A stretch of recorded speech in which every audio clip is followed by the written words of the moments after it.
Chapter 31.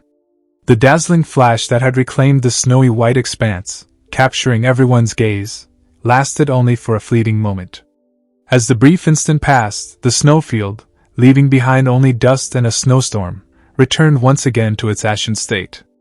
All fell silent. A silence so profound that even the smallest breath felt forbidden. Only the faint sound of crumbling gravel and dust filled the space, as the living gazed upon alone with varied expressions. The soldier's eyes were filled with awe. The knight's eyes were filled with hope. However, alone, the one receiving these gazes of awe and hope, merely maintained a blank expression. To be more precise, "Please, please, please." He was praying fervently. He sincerely wished that with this strike, the outer god would be annihilated. But, with a low murmur of regret from someone nearby, Alone realized that his prayer had not reached the heavens. A giant stood there, arms raised triumphantly, facing the sunset with an expression of joy. A massive hole pierced through his chest. "Impressive." A low voice. The sight of the giant, smiling brightly despite his heart being pierced, filled both the soldiers and knights with a reverence that transcended fear. But for Alone, it was a feeling of endless despair. It's over. His attack had indeed succeeded in delivering a direct hit to Althaltus. However, the problem was that it had only destroyed the heart, rather than obliterating the entire body. Was my firepower insufficient? Objectively speaking, for someone who had only recently reached the third tier of magic, the fact that he could even muster this level of firepower was due to various factors. Among them, the constraints played a significant role. The use of Babylonian phrases and beastly power were clear restrictions, but this time, the constraints he had placed were even more limited. In fact, designating a species or specific enemy in a constraint amplifies the pure power of magic by over 100% and 200%, respectively, even in games. Additionally, the time spent on incantation, which normally would be impossible for an offensive spell, had extended to dozens of seconds, allowing him to produce this level of firepower only because the opponent could not avoid the attack. By preparing auxiliary magic that sets the coordinates during the spell's initiation, allowing for an even higher level of firepower, he had finally been able to unleash such a powerful spell. In short, the magic from a moment ago was Alone's strongest, and only trump card at this point in time. Thus, with this attack having failed, Alone's defeat was inevitable. His attack had indeed destroyed the outer god's heart, but destroying just the heart wouldn't make the outer god vanish. As if to prove this, Althaltus stood proudly in the same spot, still smiling broadly. His body was covered in burn marks, and there was a gaping hole in his chest, but that majestic smile remained. "Ah, I see. So you were still holding on to your will." Muttering words that only Alone could hear, the giant spoke in cryptic tones, causing Alone to drop the hands that had been clasped together in a seal. Even at this moment, the effects of the highest grade potion continued to restore his body. Though his body was still uncomfortable, it had recovered enough for him to move around, but that meant little. Alone, who had exhausted all the magic in his bracelet due to the recent spell, no longer had the strength to continue fighting. Because of this, his expressionless face concealed a gloomy mood as he raised his gaze with some doubt at Althaltus' next words. At that moment he saw it. Althaltus' body was slowly beginning to disappear. Reflecting the light of the setting sun, the giant started vanishing from his feet upwards, and Alone wore a bewildered expression. Is he disintegrating? The thought flickered briefly in his mind, but Alone quickly shook his head. He had never seen an outer god's dissolution happen in such a manner. The moment of confusion passed. "Impressive, noble one. I never imagined you would even carry rank within you." Though Alone was confused by the outer god's words, he continued to listen. Boom! With a great smile, Althaltus sat down heavily, propping his chin on his hand before speaking again. "Noble one, though we exchanged blows but once, it was truly magnificent. Indeed, the black one and the blue one have chosen well." Alone, perplexed by the sudden voice in his head and the mysterious words, felt a surge of questions. Of course, his face remained expressionless, showing no sign of his inner thoughts, so Althaltus continued speaking. "Since I have lost the duel, I shall give you a gift. I shall also bestow you with authority. With a grin? Remember us, the ones who retain the mystery and legacy of the forgotten great god. By this point, nearly half of Othulthus' body had disappeared, and his disintegration seemed to be accelerating. Yet, he smiled even more warmly and spoke again. When the usurpers crawl out from their restraints, summon me. Call upon my true name instead of the false derogatory titles they have spread. He continued, for you have earned that right. And then, call me. With those final words, the god of chaos and disorder, the accessory tied to the outer god's waist dropped to the ground, and he vanished completely, leaving behind only a lingering smile filled with expectation. Alone, having witnessed the outer god's complete disappearance, stared blankly at the accessory left behind. Bathed in the light of the setting sun, he expressionlessly gazed at the spot where the outer god had vanished. This sight caught the attention of the soldiers and knights. As the living observed, reverence spread among them. After the giant vanished, the once bitterly cold land, which had been filled with the voices of the dead, became silent, with only the sharp wind filling the void. The restless undead, unable to die, had finally found peace, and the living began to gather and sort the remains of the fallen. About a day later, having accomplished their mission of capturing the outer god, the expedition began to move once again, heading back to Caliban. About 2 days after that, as Alone was returning with the knights, just as he had when he came to the north, 3 significant changes had occurred.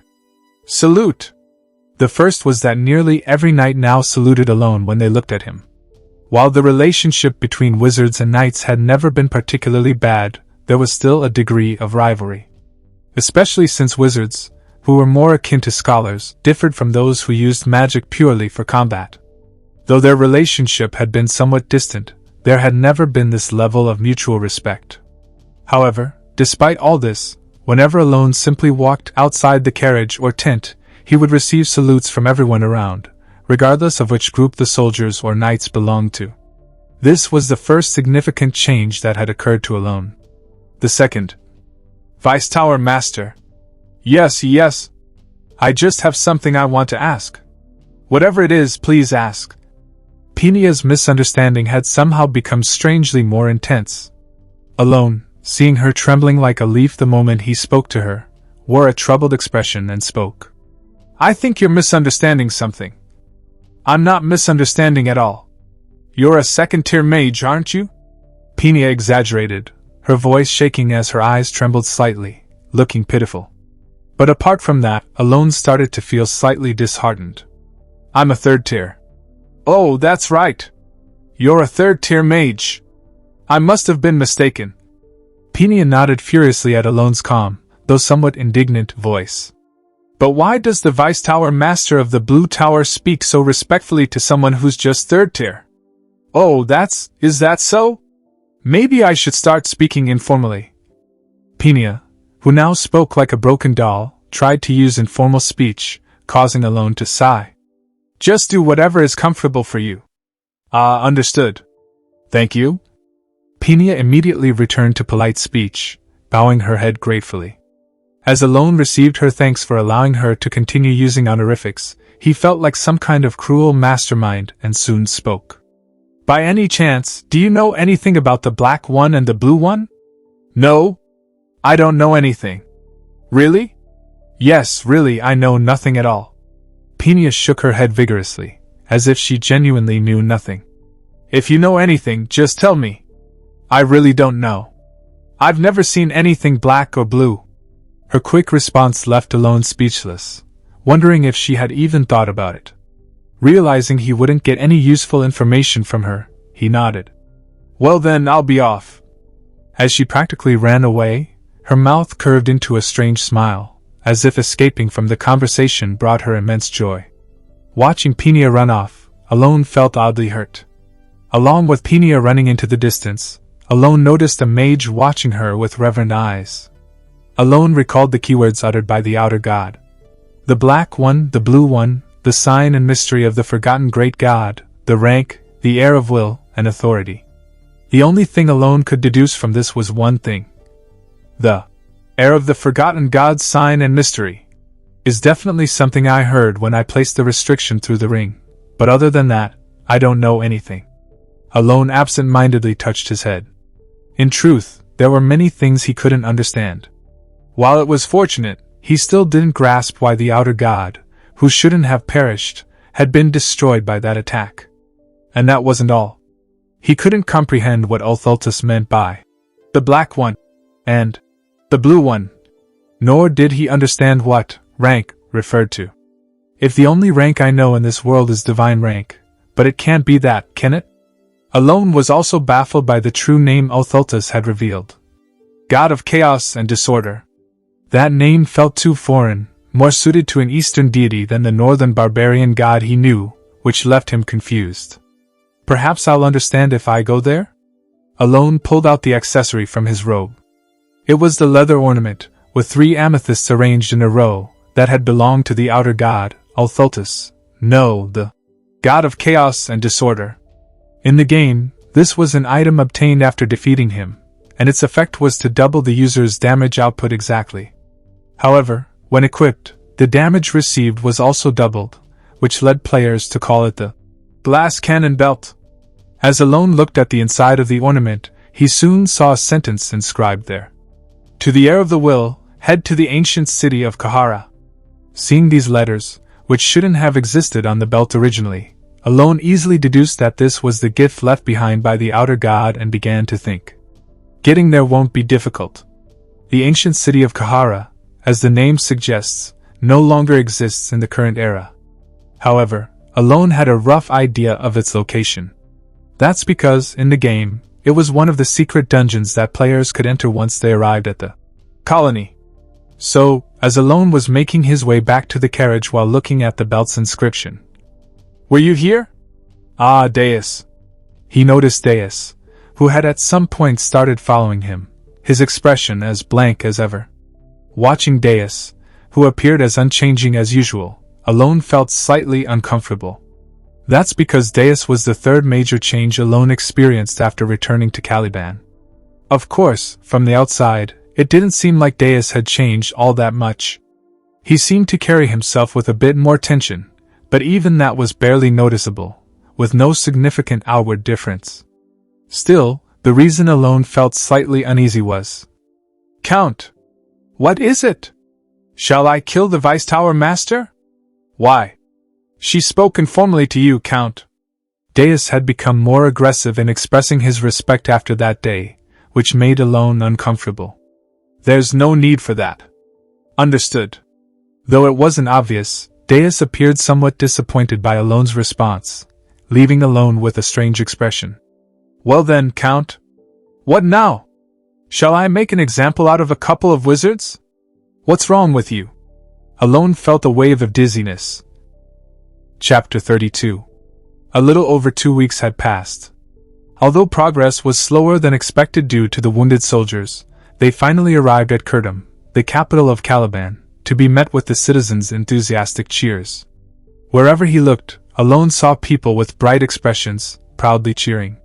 Led by Deus, the knights and soldiers were welcomed into the royal palace, where they reported the subjugation of the outer god, marking the end of the expedition. Alone, without hesitation, prepared to leave once again. For him, there was no longer any reason to stay in Caliban after the outer god had been eradicated. I've received plenty of gifts, he thought with a satisfied expression as he glanced at the carriage. The carriage was loaded with numerous gifts, courtesy of the quick-witted king of Caliban, who sought to strengthen their friendship. Alone, gazing contentedly at the slightly excessive gifts, soon spoke to Deus. Well, see you next time. As he turned to leave, offering a typical Korean farewell akin to, let's have a meal sometime. Deus, for the first time, suddenly asked a question. May I ask you something? Alone, who was about to turn away, paused. What is it? Having spent about a month with Deus, from the northern expedition to their return to the capital, Alone had never heard such a direct question from him before. Usually, Deus only expressed his deepening respect without much inquiry. Alone patiently waited for him to speak. After a moment of silence, Deus finally asked, Can I become stronger too? Alone was briefly taken aback by the unexpected question, especially since Deus was already quite strong. Alone pondered what could have prompted such a question, then reached a conclusion. Perhaps it's because the magic I used in battle against the outer god left a strong impression, increasing his respect for me. After concluding his thoughts, Alone spoke. Of course, you can become stronger. Really? Yes, as long as you put in the effort, you can achieve anything you desire. Is that true? Yes, it's true, Alone replied, puzzled by Deus's sudden eagerness. He wasn't lying. In fact, Deus, like the rest of the 5 sins, already had extraordinary innate abilities even before the descent of the gods. In Deus's case, even without using his unique abilities, he could become a sword master with sheer skill. Given that he'd reached this level in just 1 year, it was only a matter of time before he became even stronger. Reflecting on these facts made Alone feel a tinge of envy for the sheer talent standing before him. It would have been nice if I could have been reborn with a more talented body, Alone thought briefly before continuing. So don't worry, he added. Understood, Deus replied. Then I'll be on my way. Wait, may I ask you one more thing? What is it now? Alone asked, hesitating mid-turn. Why do you always ask instead of command? Alone, momentarily confused by the question, tried to piece together what Deus might be getting at. Does he think there's some hidden motive behind my support? Though there was indeed a reason, preventing the descent of the 5 sins, Alone's financial and material support for them had been primarily out of goodwill, aside from the larger threat of the 5 sins. While there was some tension related to the 5 sins, his actions were still rooted in genuine goodwill. However, Deus's suspicions seemed to undermine the sincerity of his intentions, which made Alone feel slightly wronged. Who would issue orders to family? Alone replied, hoping to convey his sincerity with his parting words. With that, he said his final farewell to Deus and departed for Asteria in his carriage. That night, Deus sat in the office of the mansion, staring blankly at the moon hanging in the sky, maintaining a silent vigil. Ha! A quiet sigh escaped him. But the reason for his sigh was not the various tasks on his desk or the work he had to handle in the future. Instead, it was because he had come face to face with his own ignorance during the recent expedition. Deus had always believed he was strong enough. His innate ability, passed down through his lineage, was so powerful that even Yusha had praised it. Moreover, his talent with the sword, a gift bestowed upon him by the Great Moon, surpassed even Caliban's greatest sword master, Reinhardt. Deus was fully aware of this. In fact, he couldn't not know. The countless praises and reverence he received as he swiftly rose to become a master knight made it impossible for him to be unaware of his own strength. Thus, he had vaguely assumed that the strength he possessed was enough to exact revenge on the Black Ones. Even if that strength was slightly lacking, he believed his talent with the sword would eventually be sufficient to elevate him to that level. At least, until he encountered the outer god. To Deus, the very presence of the outer god, and its overwhelming strength, was a profound shock. Merely standing before it, he felt his throat tighten, as if gripped by fear. It made him realize, in the most painful way, that he was just a frog in a well, ignorant of the vast world beyond. This realization hit him even harder when he witnessed the power of the Great Moon. He couldn't help but recall that moment. The image of the Great Moon using magic against the outer god, with the sunset as a backdrop. And the 2 eyes that appeared behind him. Of course, Deus had no idea what those eyes were. All he could discern was that each eye represented a different entity, and the Great Moon was utilizing their power. However, Deus instinctively understood one crucial thing just from looking at those eyes. That was something that shouldn't be perceived, and even the mere attempt to understand it was forbidden. Though it was the first time he'd seen it, this understanding was imprinted in his mind as naturally as if it had always been there. Just like the fact that the sun rises in the east and sets in the west, or that all life born eventually dies, the notion that this knowledge should not be pursued became an undeniable truth in his mind. Reflecting on this, Deus suddenly felt a sense of shame. Unlike Pinia, who only saw Alone's strength, Deus hadn't even realized the true power of the Great Moon.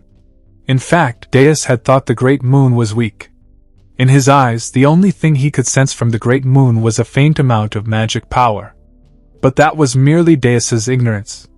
While Deus had frozen in place, unable to resist the outer god, the great moon had stood calmly in front of it and battled it head-on, eventually annihilating it. Deus had followed the great moon, determined to repay a favor, but instead of repaying that debt, he had only ended up receiving more help. Just like before. No, this can't go on. Deus once again recalled the thought that had crossed his mind repeatedly since returning to Caliban after defeating the outer god. However, despite having the same thought dozens of times, it had never developed into something more. That was because of doubt about himself. Having witnessed the outer god and now deeply respecting the great moon, to whom he owed his life, Deus began to doubt whether he could ever reach that level.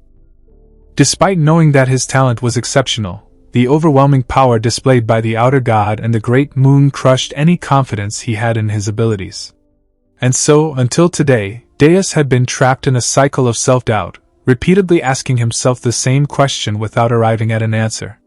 But today, Deus was finally able to end the doubt he had been grappling with for weeks. Of course, you can become stronger. Yes, as long as you put in the effort, you can achieve anything you desire. Really, it's true. He recalled the words Alone had spoken to him today. There had been no particular emotion in those words, but at the same time, there was no hesitation. Alone had immediately said that Deus had the talent to defeat the Black Ones, that he could reach that level if he worked hard enough. That statement, uttered without the slightest hesitation, was enough to give Deus an unwavering certainty. I must become stronger. Deus clenched his fist tightly. More. For the first time, his once stagnant thoughts began to advance. The vague desire for revenge against the Black Ones was now becoming more concrete, spurred by newfound certainty. Those concrete thoughts quickly multiplied, branching off into dozens of other ideas. Thus, for the first time, the frog in the well, having gained the conviction to venture into the outside world, began to prepare. Strong enough to become his sword. Motivated by a new purpose. Family. He clung to the warmth of that single word, the recognition that the great moon had last bestowed upon him, which alone, when thought of, filled his heart with warmth. With this as his talisman, Deus truly began his journey forward. The blue moonlight shone down on Deus as he sat in the dark office. A moment later, still silent, Deus recalled that moment and instinctively raised his left hand forward. Back then, it was like this, wasn't it? Just as Alone had done when facing the outer god, Deus extended his middle and ring fingers, releasing a bit of magic to scan the surroundings for any presence. First line of silence.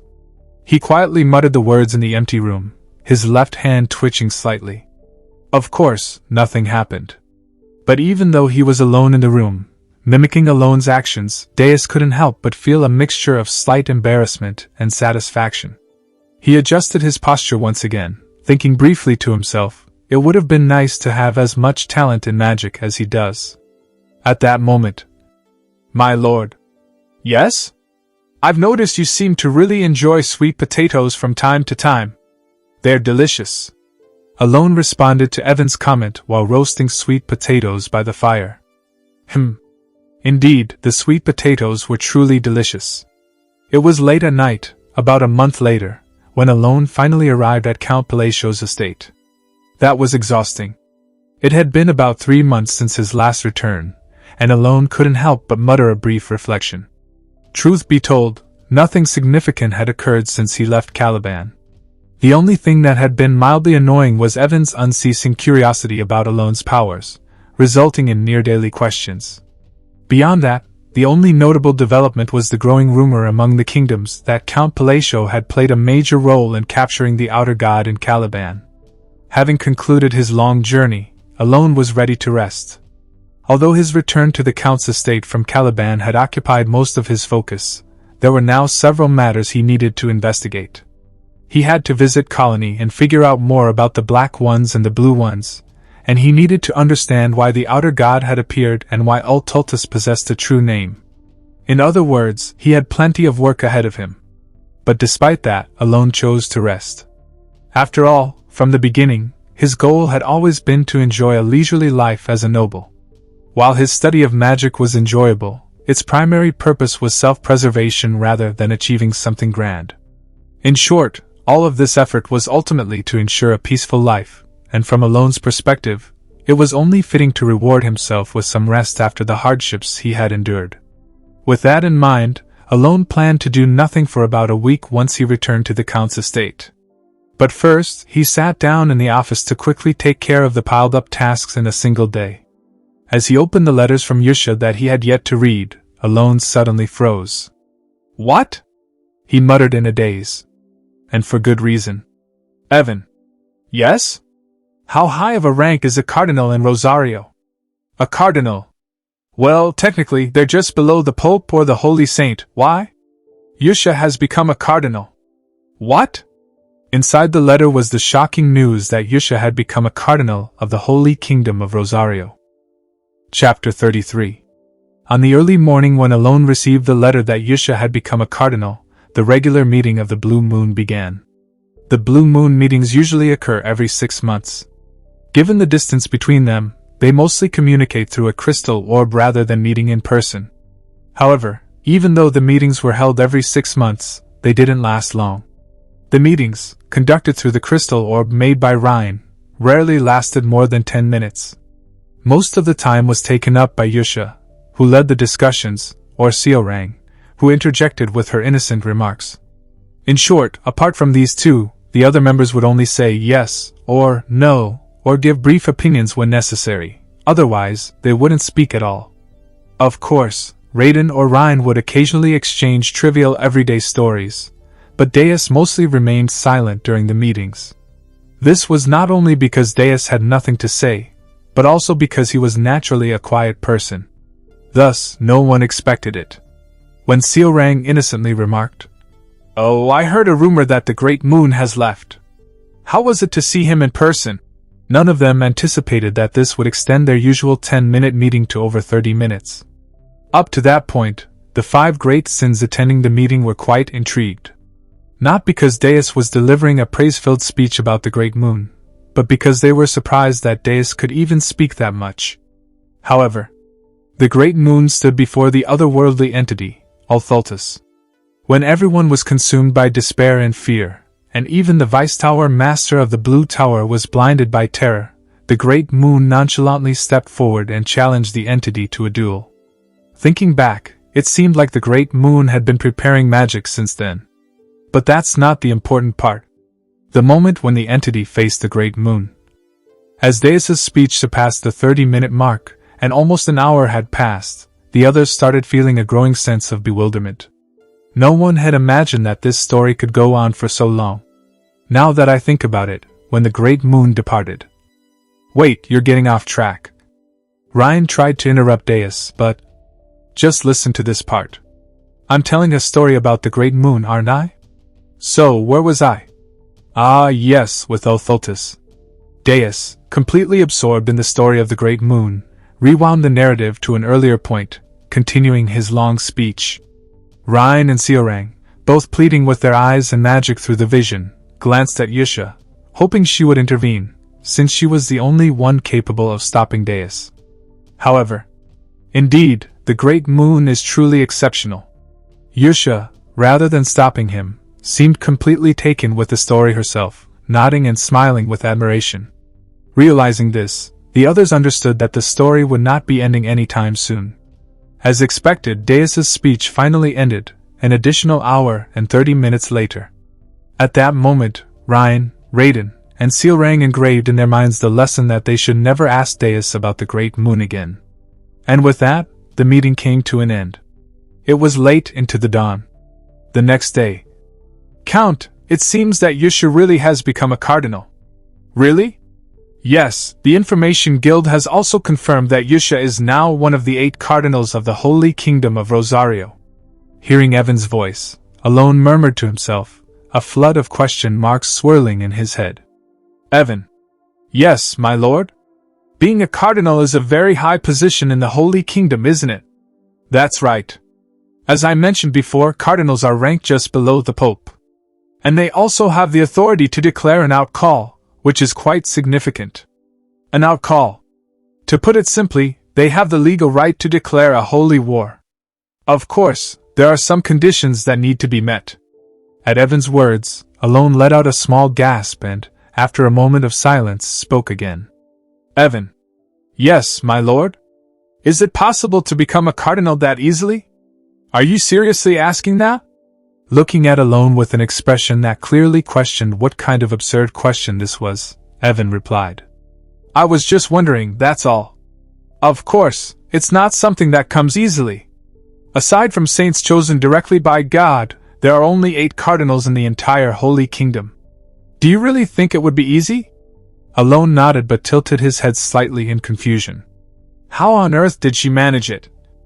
It was Alone who had sent Yusha to the Holy Kingdom, knowing she had the talent of a devout believer. However, he never imagined that Yusha would become a cardinal of the Holy Kingdom in less than 2 years. He knew very well that the position of cardinal wasn't something one could achieve through piety alone. Thus, although Alone was perplexed by Yusha's current situation, he quickly dismissed the thought. After all, when he thought about it rationally, Yusha's success in the Holy Kingdom wasn't a loss for him at all. In fact, it might even turn out to be quite a good thing. Could I finally have some real backing? There were already rumors spreading within Caliban that Count Palacio was a benefactor to Deus, one of the master knights of Caliban, but this situation was different. With Deus, he had barely exchanged a word once a day, and even sending a single letter was a rare event. On the other hand, Yusha was someone with whom he regularly exchanged letters every month, and could easily ask for favors if necessary. The difference was substantial. Thus, while Alone outwardly remained expressionless, he inwardly felt quite satisfied, nodding to himself several times. Maybe some benefits will fall into my lap? He held on to a small sense of anticipation. About a week passed after that. As Alone originally planned, he returned to the Count's estate and enjoyed a peaceful life. Sleeping in late, toasting bread in the morning, and enjoying steak for dinner, this leisurely lifestyle brought him the most precious kind of happiness. However, that didn't mean he had spent the entire week doing nothing. Though he wished he could stop thinking entirely, Alone couldn't afford to be complacent, knowing that otherworldly beings had already descended once. If one had appeared, there was a possibility that others could also descend. In other words, the situation had become one where otherworldly beings might appear now that the 5 great sins had been sealed. Alone, rather than resisting, accepted the situation humbly. Though it had been a struggle, in a way, it wasn't all bad. If the butterfly effect of him saving the 5 great sins had led to this, then having a few otherworldly beings show up was far better than the alternative of not stopping them and letting them destroy the kingdoms. At least the otherworldly beings would give some warning when they appeared, whereas the 5 great sins would descend like a bomb, leaving people no choice but to pray. In any case, fully aware that otherworldly beings could show up again, Alone spent the past week gathering information and studying magic. Ha!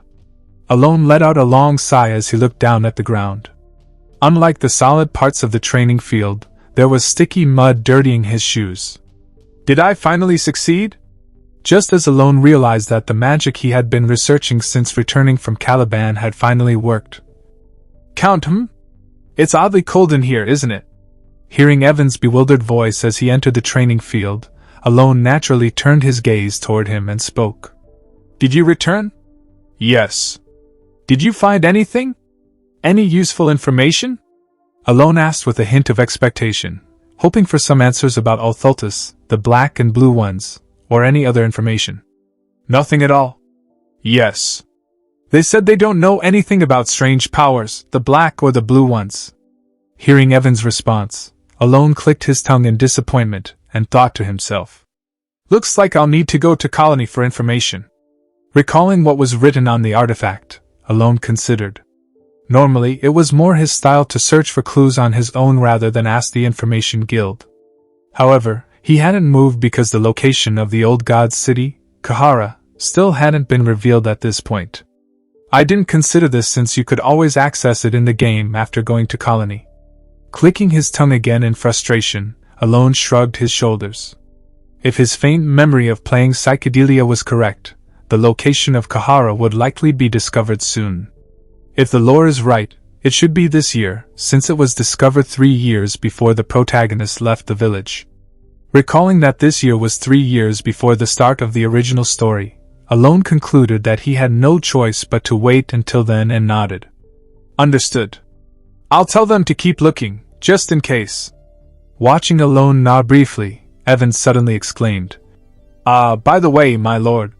You've received a gift. A gift? Yes, it's been placed in your office. You should check it out. After hearing Evan's words, Alone returned to his office and found the gift waiting for him.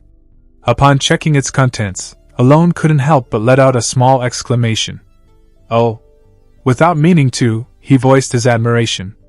The reason for his surprise was that inside the gift box was a solid gold goblet encrusted with dazzling jewels.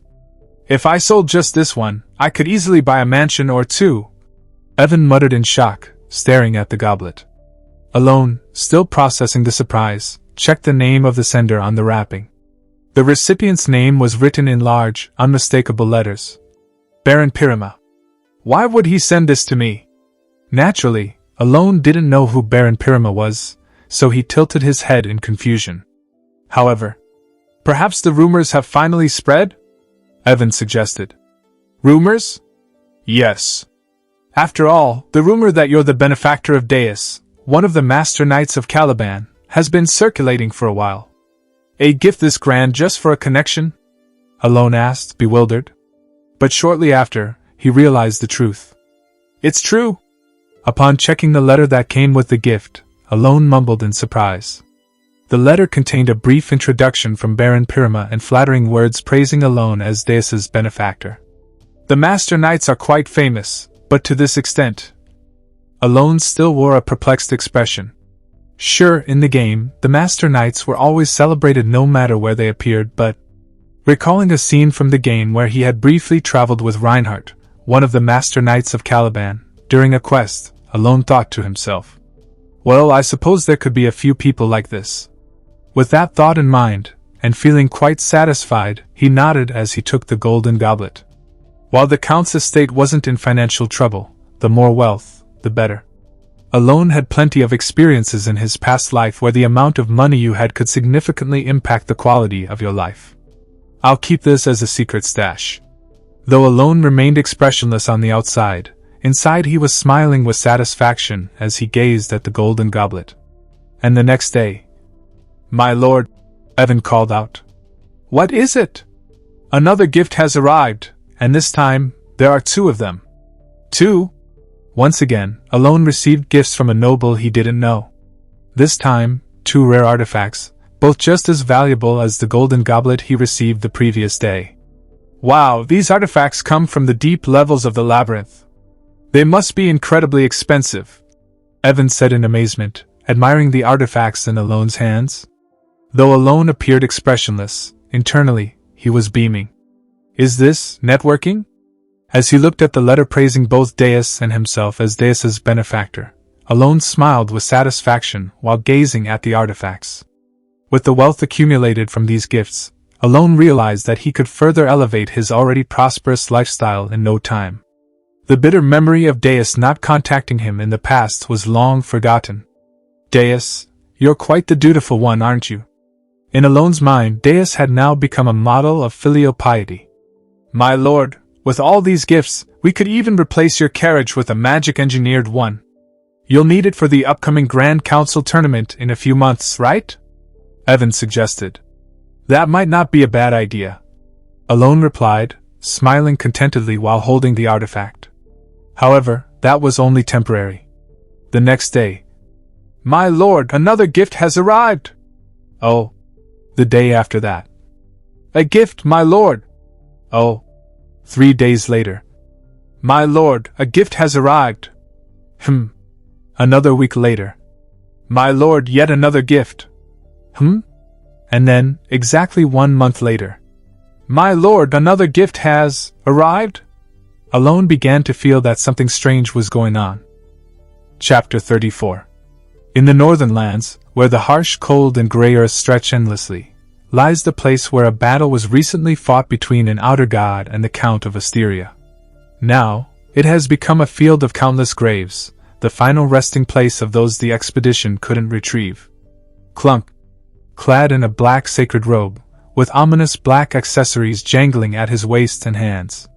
Though his face was hidden beneath a hood, he seemed to scan his surroundings. He twisted his mouth, as if he didn't understand the situation. However, soon after, as he continued to glance around, a faint, amused smile crept onto his face. Interesting. His voice, strangely cheerful, was ill-suited for the gray landscape. It echoed, layered with multiple tones, making it unclear whether the speaker was a man or a woman. As he slowly surveyed the area, his gaze finally landed on the ground. It was the very place where the outer god had vanished, and where, through a rightful duel, alone had landed his blow. Silently staring at the spot, he muttered, "Let's see how far this will go. Shall we watch?" With those cryptic words, he turned without hesitation, as if there was no more business to be done here. And so, the grey land, home only to graves, was left utterly desolate once more. 5 months had passed since gifts had been arriving endlessly at the palatial county, and now the time had shifted from spring to the clear, warm days of summer. Though the breeze was warm, it was still more aptly described as pleasant than hot. At this time, when the flood of gifts accompanying Alone's magical studies was beginning to slow down, 2 major tasks arose for him. The first was the reappearance of the forgotten city of Kahara. After continuously seeking information from the guild, Alone had quickly obtained word that the lost city had been discovered in the desert. Though the guild's report only mentioned that explorers had found a hidden city, Alone, based on his prior knowledge, easily identified it as the forgotten city of Kahara. In other words, all that remained was to depart from the colony, and he could finally acquire the information he had sought. However, instead of heading to the desert city, Alone was currently traveling in the opposite direction, towards the capital of Asteria, Tyria. The reason for this was his second task, the Grand Assembly, held every 3 years, which nobles were obligated to attend. "Are we there yet?" "We should be arriving soon," replied Evan, who was riding in the carriage with Alone, looking up at the sunny sky. "I hope we're not close. But if we push the pace any further, it'll be difficult." Alone nodded at Evan's words. The carriage, now speeding along an unpaved road, was moving unusually fast for such a vehicle. "I don't want the attention from arriving late." Calculating time poorly, Alone found himself in danger of arriving late to the Grand Assembly. Behind his expressionless face, he sighed deeply. He was tempted to abandon everything and turn the carriage back toward the colony, but unfortunately, that wasn't an option. Like the social gatherings he'd attended previously, the Grand Assembly was a mandatory event for all Astrian nobles, held once every 3 years. Why do such rules even exist? While Alone had looked through documents for a way to avoid attending, he knew the reason such regulations were in place. Is this a communist country? Oh, it's a monarchy, so maybe it is. Yet, knowing the reason for the rule didn't change his mind. He had no interest in joining Asteria's political factions, not before and certainly not now. Joining a political faction was essentially making enemies within the kingdom, something Alone had no desire for. Of course, making enemies could bring benefits, but none of those were things Alone wanted. Money, for instance, had become abundant due to his ever-grateful servant Deus. There was a time when receiving too many gifts felt burdensome, but now, things are quite comfortable. In any case, Alone saw no benefit to joining a faction given his current dreams, so he had stayed away from them from the start. "Evan. There, you can see the capital now." As if waiting for Alone's words, Evan quickly responded. Alone shifted his gaze outside the carriage and saw the capital of Asteria, Tyria, coming into view. Oh. Tyria's level of development was impressive, better than any other kingdom Alone had seen so far. Though he had only visited about 5 estates and 1 other capital, Caliban, the difference in development, aside from the size of the land, was not significant. As he gazed absent-mindedly at the view of the capital. There it is. Seeing the building for the Grand Assembly in the distance, Alone couldn't help but feel the same nervous anticipation as a university student running 10 minutes late for a lecture. His face tensed with anxiety at the thought. However, as soon as he entered the assembly hall, Alone tilted his head in confusion. Despite the fact that the meeting should have already started, a large number of nobles were still outside, casually socializing instead of entering the hall. What's going on? Alone briefly wondered but quickly dismissed the thought. Instead, he felt relieved that he wouldn't have to endure the cold stares of arriving late. He hurriedly stepped down from the carriage, eager to get inside. Soon after. Phew!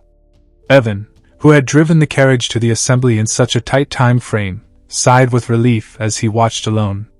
Alone, walking toward the Grand Assembly at a slightly hurried pace, seemed to be in a rush. However, to others it might have simply appeared that his strides were naturally long. But Evan, who had been by Alone's side for over 7 years and approaching 8, could tell that Alone was in more of a hurry than he let on. Well, that's about the only thing I can figure out about him. Despite having spent many years with Alone, there were still many things Evan didn't know about him, which left him feeling a bit frustrated. Huh! Evan soon wore a puzzled expression. The nobles, who had been chatting amongst themselves just moments before, began following Alone into the assembly hall as he walked briskly ahead of them. Of course, this wasn't entirely unusual. It was possible that they had simply lost track of time while talking and only now realized they were running late. However, that wasn't the reason for Evan's confusion. Wait, are they all following the Count? The nobles scattered near the Grand Assembly building weren't standing together. They had been spread out all over the place, from the stairs to the entrance. In other words, the nobles who realized they were late only needed to head for the entrance. But, no way, is this really happening? Alone, too absorbed in his own thoughts about not wanting to be late, and feeling relieved he didn't have to deal with the anxiety of a tardy university student, didn't seem to notice. But all the nobles were now walking in behind him. Clunk! When Alone finally reached the top of the stairs and entered the assembly, it looked as though he was leading all the nobles inside. Evan, watching from behind, could only stare in bewilderment. Meanwhile, as Alone entered the assembly hall, feeling relieved, he finally took in the view of the interior for the first time. It resembled the round shape of a parliamentary building he had seen on TV in his previous world. The only noticeable difference was that the seats were divided into 3 distinct sections, likely to separate the factions from one another. The left must be the royalists, and the right the nobles faction?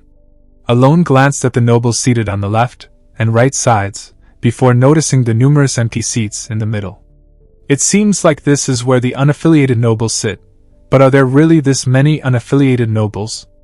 Alone's face showed confusion, but only for a moment.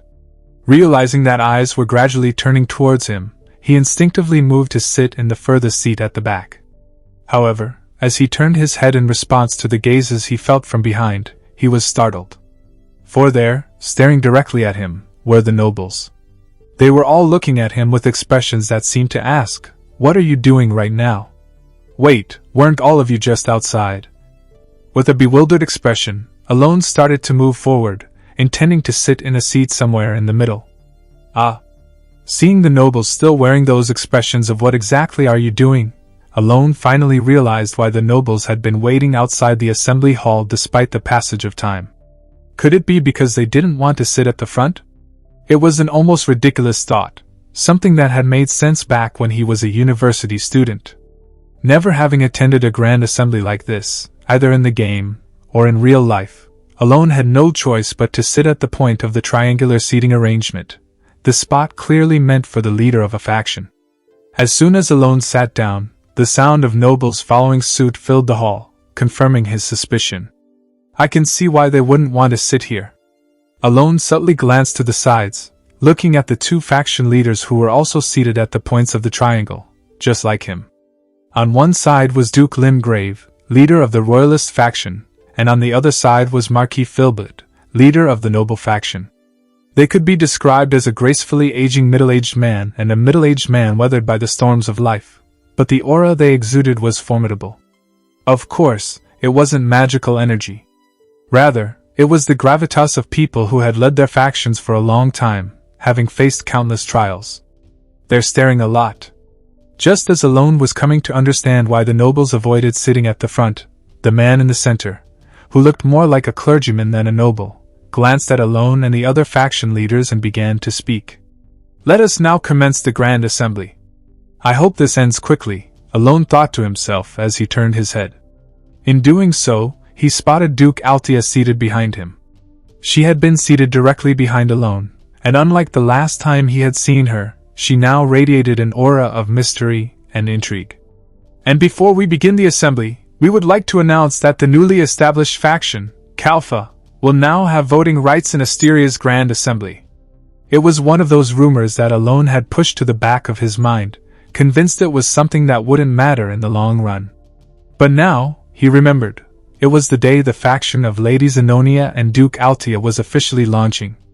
And now, Count Palacio, as the representative of the Kalfa faction, do you have anything to say? What? At that moment, Alone realized that he had somehow become the leader of the shadowy faction created by Duke Altia and Lady Zenonia. Chapter 35.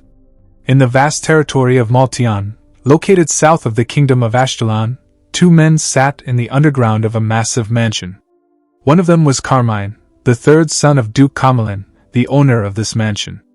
The man standing before him wore a relaxed expression, despite facing Carmine, who was infamous as a tyrant and scoundrel. "You're the agent, right?" Carmine asked, as if confirming. The man with half-closed eyes smiled quietly, then, without a word, took out a quill from his pocket. At first glance, the quill didn't seem to possess any special power.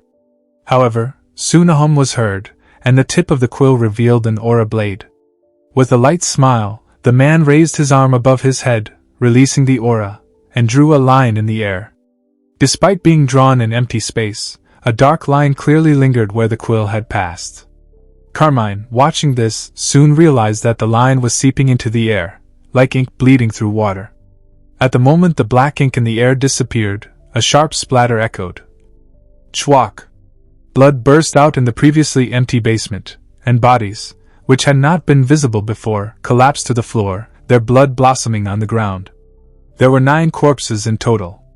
In a space that had been pristine just moments ago, the pungent scent of blood now filled the air, thanks to the man, who nonchalantly returned the quill to his chest pocket. "It seems my answer should be clear now. What do you think?" The man grinned mischievously.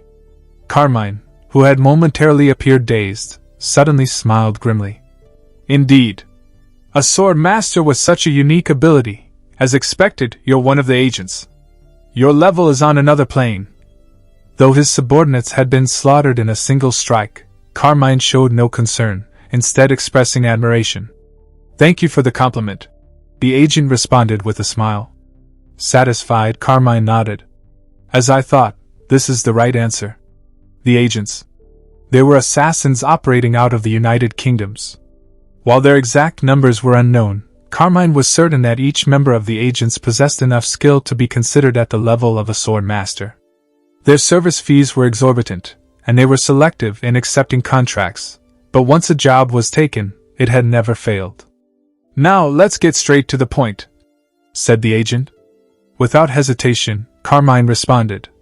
"I want you to kill a noble." "Which noble?" "Count Palacio of the Asteria Kingdom." At this, the agent paused briefly, deep in thought, before replying. "I'm afraid that particular contract will be a bit difficult." A blunt refusal. But Carmine had anticipated this response to some extent, so he continued. "Is it an issue with the payment?" "Indeed. As you're well aware, our fees are quite high. Moreover, there would be additional costs involved with Count Palacio." "So, you're saying that if I pay the fee, you'll be able to kill Count Palacio?" "We've never failed any contract we accepted, whether it was to take the head of a noble, Pizik, or even the head of royalty, for that matter." The agent's overwhelming confidence was apparent in his words. Carmine then responded. "I will pay. I'm afraid the fee we charge will be quite burdensome for you. True, if it's only money, that might be tough. But..." Carmine, with a confident smile, pulled something from his chest and presented it. "How about this?" What Carmine held was a black cube. A cube so dark it seemed capable of absorbing even light itself, resembling the abyss.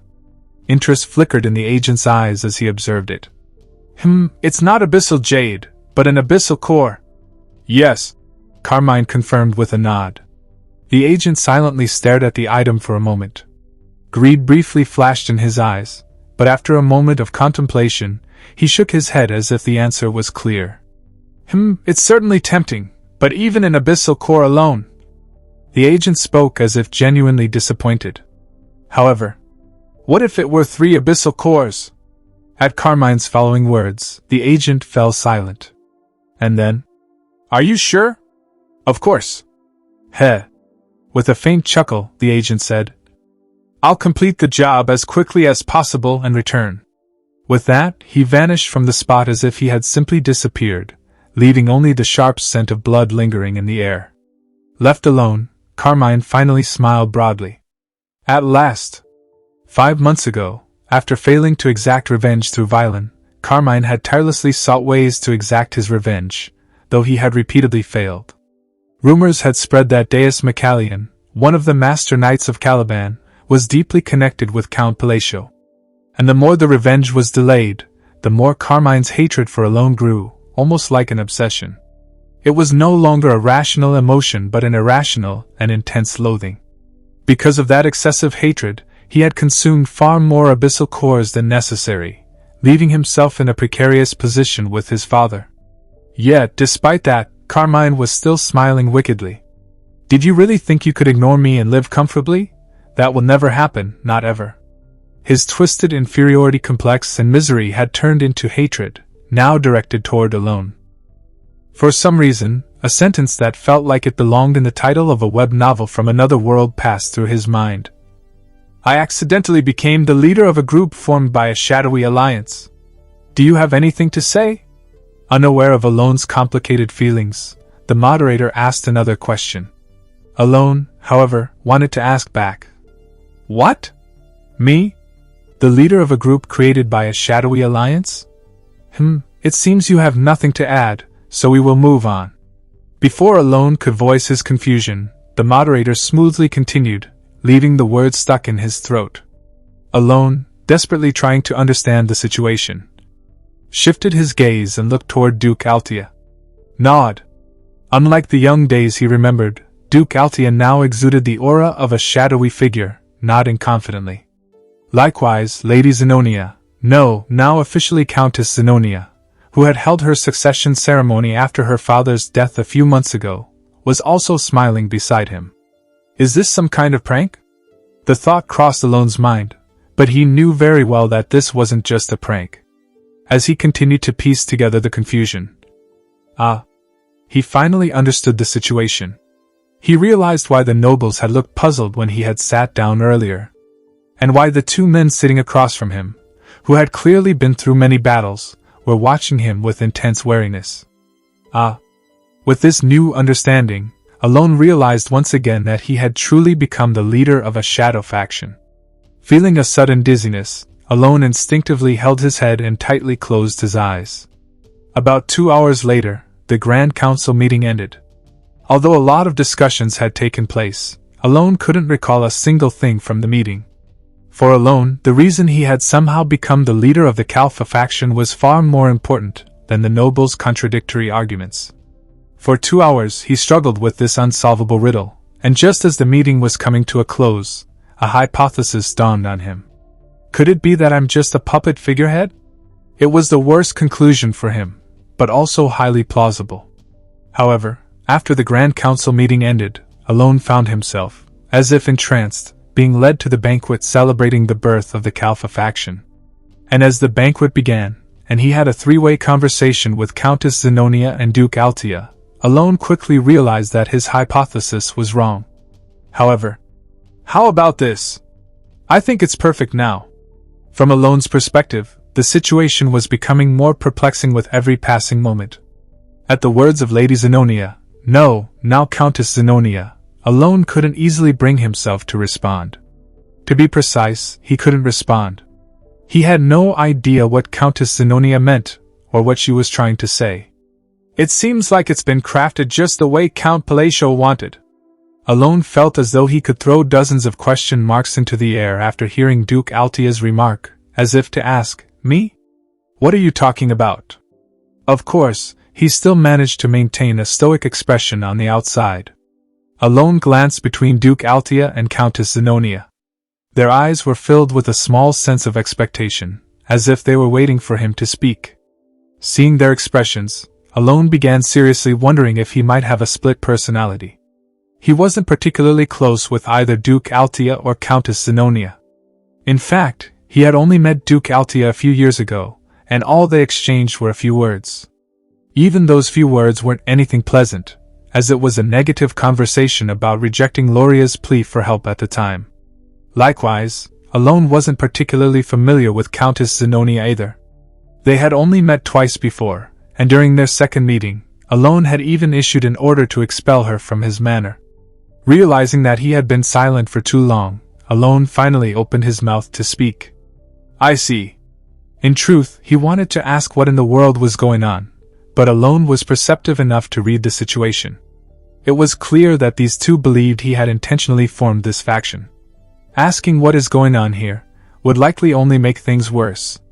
For now, Alone decided it was best to gather as much information as possible to figure out where their misunderstandings were coming from. Once he had more details, he could work on resolving the issue. However, "I'm just glad I was able to repay you for saving my life." As soon as Alone affirmed them, Duke Altea followed up with this statement. Alone instinctively closed his eyes tightly. "What in the world is going on?" he screamed inwardly. Chapter 36. In the midst of a situation so confusing it made his head spin, Alone managed to gather 3 pieces of information from the naturally unfolding conversation. The first was that the alliance between Count Zenobia and Duke Altea had apparently been orchestrated by Alone. The second was that this faction, called Kalfa, had been formed due to a letter Alone had sent to Count Zenobia. And third, the gifts he had been receiving were actually from nobles who wanted to join this faction, and the gifts were part of their process of seeking permission from the faction leader. Through the torrent of words spilling from Duke Altea and Count Zenobia, Alone could piece these facts together, though with difficulty. Keeping a neutral expression while feeling disbelief, he stared at the two. Even though he had some grasp of the situation, there was still much he didn't understand. No, to be more precise, there were countless things he wanted to question. If Alone weren't some kind of Jekyll and Hyde-like split personality, he hadn't ordered or commanded anything through Count Zenobia. In other words, he never told them to form an alliance. Really, he swore he hadn't. "No, all I did was send a letter to express my dislike for other nobles." How did things escalate to this point?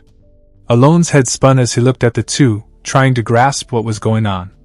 Is this what they call the realm of genius, where the criminal can't comprehend the moves of a mastermind?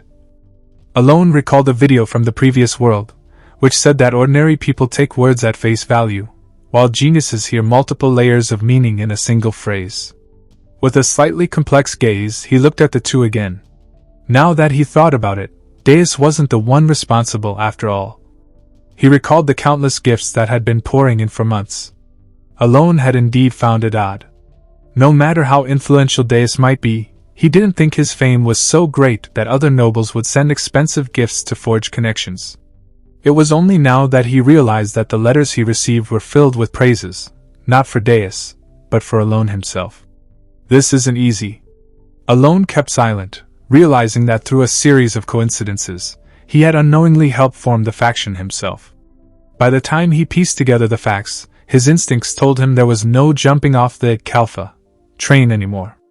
He'd already accepted too much. Of course, if he truly wanted to leave, there were ways out, but they were hardly ideal choices. Now that both the royalist and aristocratic factions clearly saw him as an enemy, leaving this faction would be more of a loss than a gain.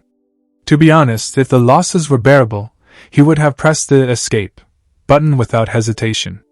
But what if he told them it was all a misunderstanding? What would those two do then? Alone glanced at Duke Altea and Count Zenobia. Their conversation had just ended, and they were both looking at him now. To anyone else, they would appear to be beautiful, elegant nobles. But Alone knew better. He knew how frightening Count Zenobia truly was. And although Duke Altea wasn't the character he'd seen in the game, but someone who should have disappeared, Alone wasn't taking her lightly either. After all, masterminds always have their reasons, and they possess a sensitivity that ordinary people can't comprehend. Even if Alone explained everything clearly, there was a high chance these two would simply think, "How embarrassing, let's just kill him," which seemed to be their natural thought process. Of course, Alone didn't know them well, but in this game, most characters labeled as masterminds tended to be deeply flawed individuals. Thus, whether he liked it or not, he had to remain as the leader of Kalfa. Yes, whether he liked it or not. At least, until he could come up with a good enough reason to step down later. However, Alone had no desire to stay in the leadership role for long. He knew that being the leader of a faction came with many responsibilities, despite the numerous benefits. In short, for Alone, whose motto was to live leisurely as a noble without working for the rest of his life, the leadership role didn't suit him. So he made a decision. He would lead for a while and then retire when the time was right. So, what do you plan to do now? Just as he reached that conclusion, Duke Altia's voice broke through, causing Alone to let out a brief groan. From their conversation, it seemed that Duke Altia and Count Zenonia believed Alone had some grand plan behind the formation of the faction, but naturally, he had no such plan. No, there couldn't have been any plan. After all, he only found out today that he was the leader of Kalfa. But since he couldn't tell them the truth, Alone rolled his eyes and decided to stall for time. For now, let's start by cleaning up the underworld. Clean up? Yes. That way, it would be easier for us to operate. Of course, Alone had no idea how things would actually become easier. But since he couldn't even remember what topics had been discussed at the assembly earlier that day, bringing up a political subject would obviously be a bad idea. This was his best attempt at using his head. It was clumsy, but for Alone, it was the best he could do. Well then, I have some matters to attend to, so I'll take my leave. Alone stood up, turned around immediately, and began walking away. He hurried his steps, as he didn't have any solid answers if they asked further questions. Thus, with a somewhat brisk pace, Alone made his way out, eventually running to his carriage in an empty hallway, worried that someone might stop him. Count? Let's head straight to the colony. He made up his mind to leave for the colony that very day. The letter should have arrived by now. I hope I can get some help like I did with Deus. With those thoughts, Alone's carriage began moving. It was a midsummer night. Meanwhile, clean up the underworld, huh? Count Zenonia murmured, recalling how Count Palacio had disappeared like the wind, as if he had nothing more to say. Duke Altia, after a brief moment of thought, opened her mouth. When he says clean up the underworld, there's only one thing that could mean, right? Indeed. We've already had our territory firmly under control for a long time. So if he's telling us to clean up, there's no other option but the remaining territories. Indeed. At that point, Count Zenonia and Duke Altia fell silent, but soon, both of them smiled, as if by mutual agreement. What they were about to suggest was a dream that would have been impossible when they acted individually. But now, with their alliance and the formation of the faction, it was possible. Unifying the underworld. That sounds fun. Count Zenonia and Duke Altia smiled deeply. I'm curious to see what he's planning. He's becoming more and more intriguing. Indeed. I'm eager to see what he has in store for us. Clink. With those words, the wine glasses they held clinked elegantly against each other. I'm looking forward to it. Truly. Their admiration for Alone spread along with the fragrance of the wine. A week later, as Alone was heading south to the desert city after leaving Tyria, a man, the agent, was gazing at a distant carriage. It was the carriage carrying Count Palacio, the man who was his target. Watching the carriage steadily moving south, the agent pulled out a quill from his pocket and thought to himself, I'm intrigued by the abyssal core, but there are still some things that bother me. Of course, the agent could easily approach Count Palacio at any moment, and with just a stroke of his quill in the air, he could end his life. However, the reason he was still hesitating was none other than the rules shared among those who bore the name Agent. I was told not to make troublesome enemies if possible. In truth, Count Palacio did not fall under the category of a troublesome enemy. Rather, the ones considered troublesome were those in Caliban, specifically Deus, who seemed to have a great debt of gratitude toward Alone. He will definitely take action. Of course, the agents were not afraid of Deus moving against them.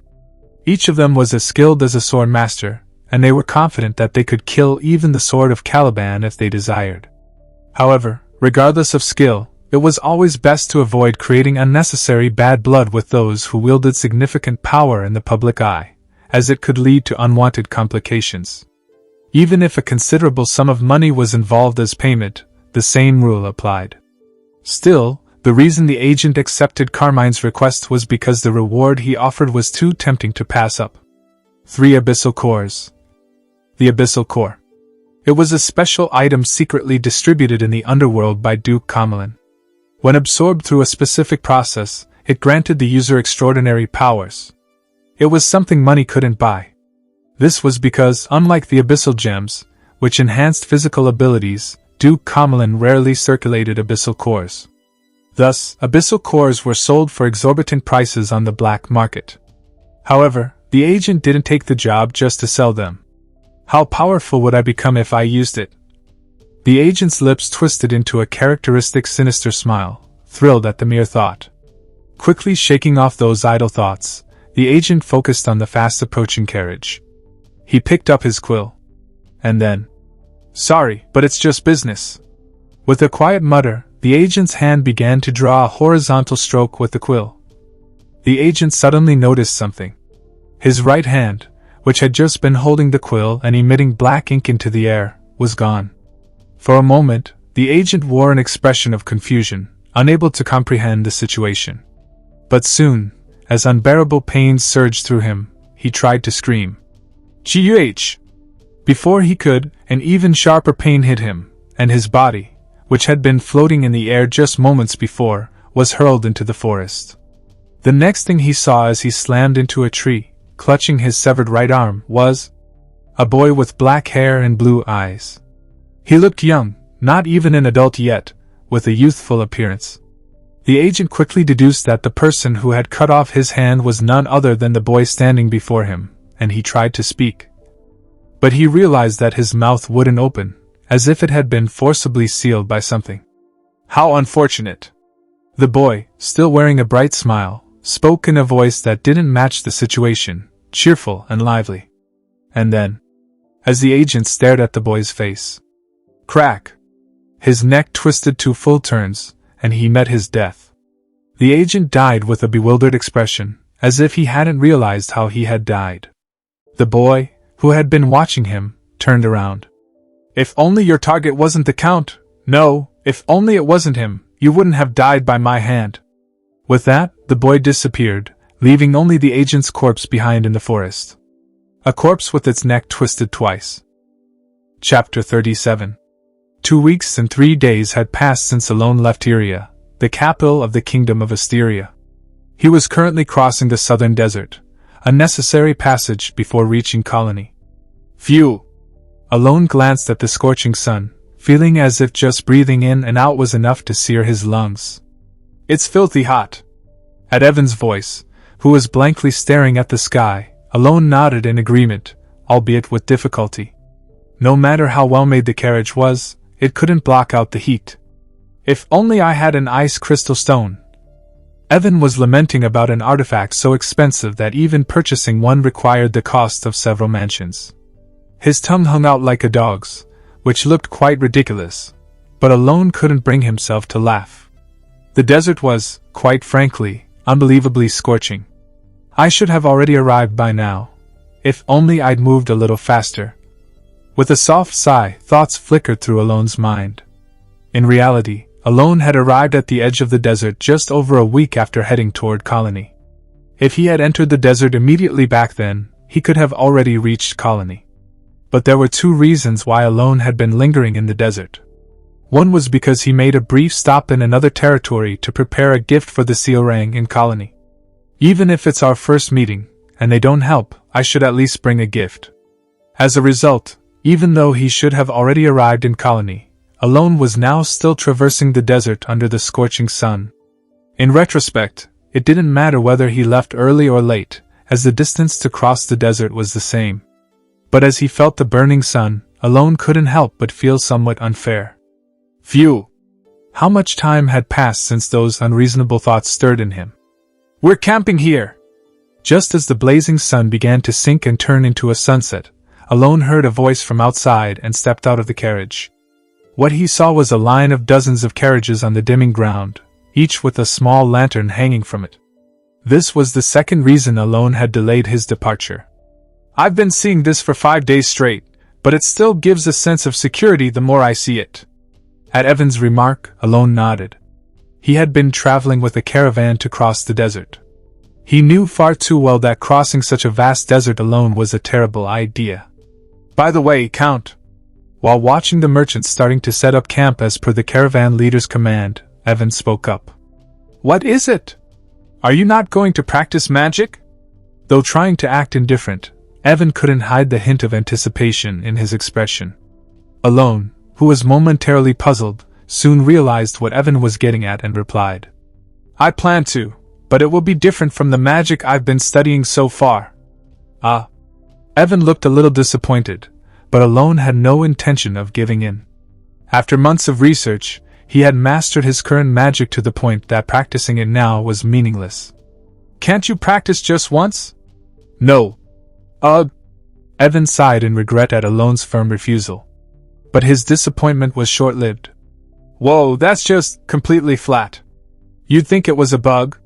As the sun finally disappeared and the weather turned chilly, Alone lit a campfire and followed Evan's gaze. Evan was looking at 5 people. One was a man dressed in quite luxurious clothes, and another was a woman with fiery red hair that seemed to symbolize flames. Behind them stood mercenaries, each holding their respective weapons. The caravan leader and the mage from the Red Tower. Not a day goes by without seeing them. Alone knew them well. In fact, it was impossible not to know. The man groveling before the red-haired mage and mercenaries was none other than the leader of the golden-haired caravan, and the mage had been picking fights with Alone at every opportunity lately. "Look at him, offering food without fail every day. Does he have no pride?"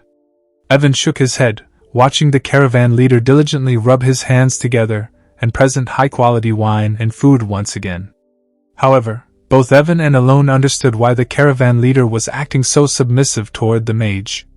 From the caravan leader's perspective, it was a great advantage to be on friendly terms with a mage from the Magic Tower, especially since the mage in question was the daughter of the Red Tower Master. Although she had not yet ascended to the position of Vice Tower Master, she was already ranked at the 4th level at the young age of 23. In the world of trade, where connections were as important as business acumen, it made sense for the caravan leader to treat her with utmost reverence.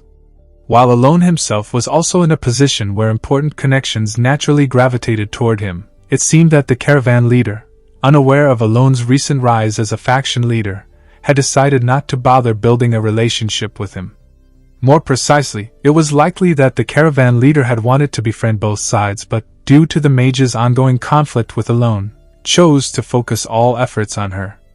As Alone absent-mindedly watched the caravan leader bowing, he soon realized that the mage had noticed him staring. What are you looking at?" The sharp-eyed woman, Leanne Aguilera's, quickly caught on and approached to pick a fight with him. "Just happened to glance over. Do you enjoy spying on others?" Leanne started provoking him without hesitation, her voice tinged with contempt and scorn. "I don't have that kind of hobby." "Is that so? My mistake. I thought someone who eagerly spreads rumors might also enjoy peeping." Despite Alone's neutral response, Leanne continued to provoke him. He let out a sigh. How tiresome. Alone wasn't entirely sure why she constantly picked fights with him. However, he could guess a few reasons, one of which was the rumors. Word had spread, primarily among the mages of the Blue Tower and Caliban, that Alone had played a significant role in dealing with foreign threats using magic. Though Alone had never spoken a word about it, Leanne seemed convinced that he had personally spread the rumors. Another reason she antagonized him was, "I've said it several times, I didn't spread the rumors. You're as evasive as the Blue Tower." It seemed that Leanne harbored a strong hatred for the Blue Tower. Behind his expressionless face, Alone stifled a laugh. Even if Alone seemed suspicious to her, picking fights so openly wasn't exactly a rational behavior, even in this world. But Alone merely listened to her provocations because they felt too childish to elicit any real reaction from him. That, however, was only part of the reason. The real reason he tolerated her was her status. Unlike Penia, Lian held no formal position in the Red Tower. However, being the daughter of the Red Tower Master was a far more intimidating title than any official rank. Although the Red Tower Master had dramatically died after single-handedly charging at one of the 5 great sins who destroyed the Red Tower, he was not a minor character, even in the game. In other words, the Red Tower Master's fiery temperament had driven him to embrace death itself. In simpler terms, he was considered a madman. Seeing the caliber of mercenaries around Lian, despite her not being particularly strong for a 4th-rank mage, it was clear how much her father valued her. Well, it's not like I'll be seeing her again once I finish crossing the desert. Alone decided to brush off her provocations for now. Humph. Noticing that Alone was only half-heartedly responding, Lian scowled and turned sharply, heading back to her carriage. Alone shook his head as he watched her leave. The next day, Rad, the leader of the golden-haired caravan, who traveled across various kingdoms except for the Empire, where over 30 wagons couldn't pass, smiled as the sun beat down on him. Sweat dripped from his large body, showing how much his flesh was suffering from the heat, but his face was filled with satisfaction. And with good reason, he now had the chance to build a connection with the daughter of the Red Tower Master. If everything went well, he might even secure a supply contract to regularly deliver goods to the Red Tower and the city they were heading to. Thus, despite the scorching heat, Rad was feeling quite happy. It would have been nice to build ties with the noble too. Rad glanced back with a slight look of regret. The carriage of Count Palacio, who was traveling with the caravan, stood at the end, but Rad didn't seem particularly concerned, aside from the faint regret. Rad, a veteran of the trade route, knew all too well that it was impossible to catch 2 rabbits at once. Moreover, he didn't find it too disappointing not to befriend Alone, considering the rumors about his magic prowess seemed a bit exaggerated for someone of his 3rd-level abilities. Lian had repeatedly assured Rad that Alone's magic power didn't match the rumors, so it wasn't too disappointing to let that connection slip. Of course, if Rad had been more up-to-date with the latest news, the situation might have been different. Unfortunately, he only knew that Alone had some ties with one of Caliban's master knights. In any case, Rad continued his journey through the searing heat, relatively content with his circumstances. "Everyone, prepare for battle!" At the sudden shout from a mercenary at the front of the caravan, Rad frowned. If the mercenaries were calling for battle in the middle of the desert, there could only be one reason. TSK bandits. Rad sighed as he thought of the bandits who roamed this vast desert, targeting caravans, but his face showed no signs of fear. And why would it? The golden-haired caravan had dozens of mercenaries that Rad had hired, along with over 10 B-ranked mercenaries tasked with guarding the daughter of the Red Tower Master. In other words, Rad was confident that no ordinary group of bandits could harm the caravan. However, the moment he saw the massive flag in the distance, Rad's face turned pale with fear, and his eyes widened in horror. The banner approaching through the cloud of dust was one that no merchant should ever encounter. Blood Sand. The name of the infamous bandit group came to Rad's mind, and his face quickly filled with terror. Even from a distance, it was clear there were dozens of them, and each member of the Blood Sand bandits was said to be as strong as a knight. Swoosh! Before Rad's thoughts could finish, one of the bandits at the front swung a chained sickle toward a mercenary, instantly taking his life. And with that, the battle began. No, it was more of a massacre. The bandits, who clearly had no intention of negotiating, slaughtered the mercenaries protecting the wagons in mere moments. Just like that. Incredible, isn't it? In less than 2 minutes, most of the mercenaries had been killed by the Blood Sand bandits, and a man stepped forward. Wearing an eye patch on one side and twin scimitars on his waist, he surveyed the bloody scene with a cold smile. Oh! Among the elite mercenaries still barely holding out, the man spotted the mage, Lian, filled with fear and tension, and his twisted grin widened. Well, look at this. We really hit the jackpot. His voice was filled with excitement. Who are you? Lian frowned and asked sharply, but the man simply drew one of the scimitars from his waist and replied. You'll find out once you come with me. He grinned wickedly and infused his sword with magic. As blue energy began to blaze from his sword like fire, Lian's expression grew grim. Despite his casual demeanor, she felt a deep sense of dread as she recognized how powerful the aura emanating from his sword was, far beyond that of ordinary knights. In that moment, she realized there was no way to escape. That, perhaps, a fate worse than death awaited her. As this terrifying thought crossed her mind, past traumas began to flood through her memories, her body trembling uncontrollably at the mere recollection. She could feel the horrible memories gnawing away at her sanity, taking over her mind. But just as Lian's mind was on the verge of collapsing, something brought her back to her senses. It was the air. The hyperventilation triggered by her trauma suddenly ceased. Slowly, her breath escaped, forming a visible mist. And in that moment, as the white vapor became visible in the air, Lian realized something.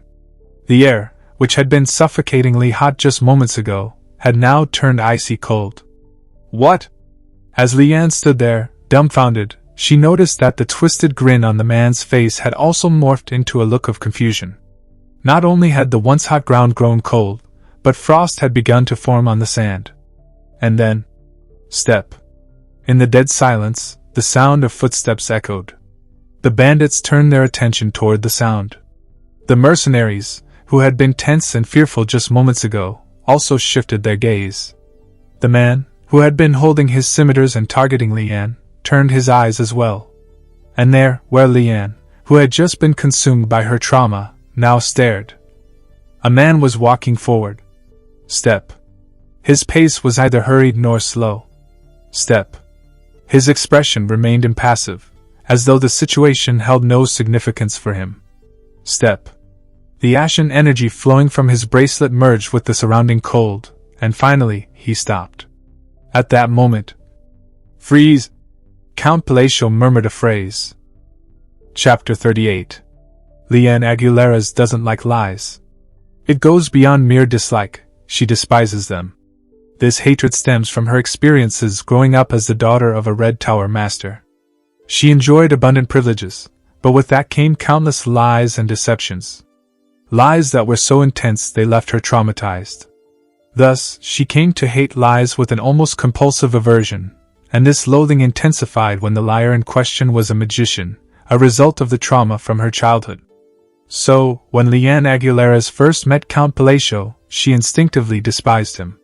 Despite the rumors that Count Palacio had contributed greatly to capturing foreign threats, Lian saw him as weak.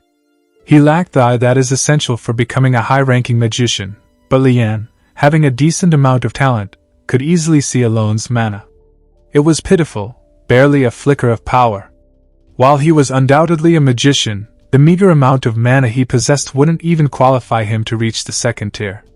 This reminded her of another rumor, one that suggested Count Palacio wasn't the hero who stopped the foreign threats, but rather the benefactor of Deus Michaelian, one of the Master Knights. The idea that he had stolen the glory of Deus Michaelian quickly rooted itself in her mind as the truth, leading Lian to develop a deep hatred for the Count. Yes, that must have been it. But how? Lian now stared at Alone in shock. More precisely, she was watching the phenomenon Alone had created. A chilling space had formed around him, spreading wide across the scorching desert, freezing the very air in the middle of this blazing land. When she saw frost starting to form on the sand near him, Lian couldn't comprehend what was happening. This was a spell that could never be manifested by the amount of mana Alone possessed. And it wasn't just that. Though she didn't understand how the spell was cast, Lian could grasp its structure. Compound magic, and at least 3 different spells. Compound magic.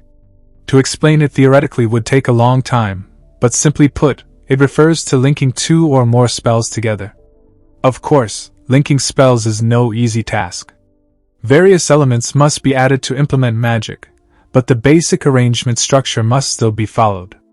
In short, linking spells meant this: if even one structure is disrupted, the entire magic is nullified. The magician must re-establish the spells with their own equation to make it work.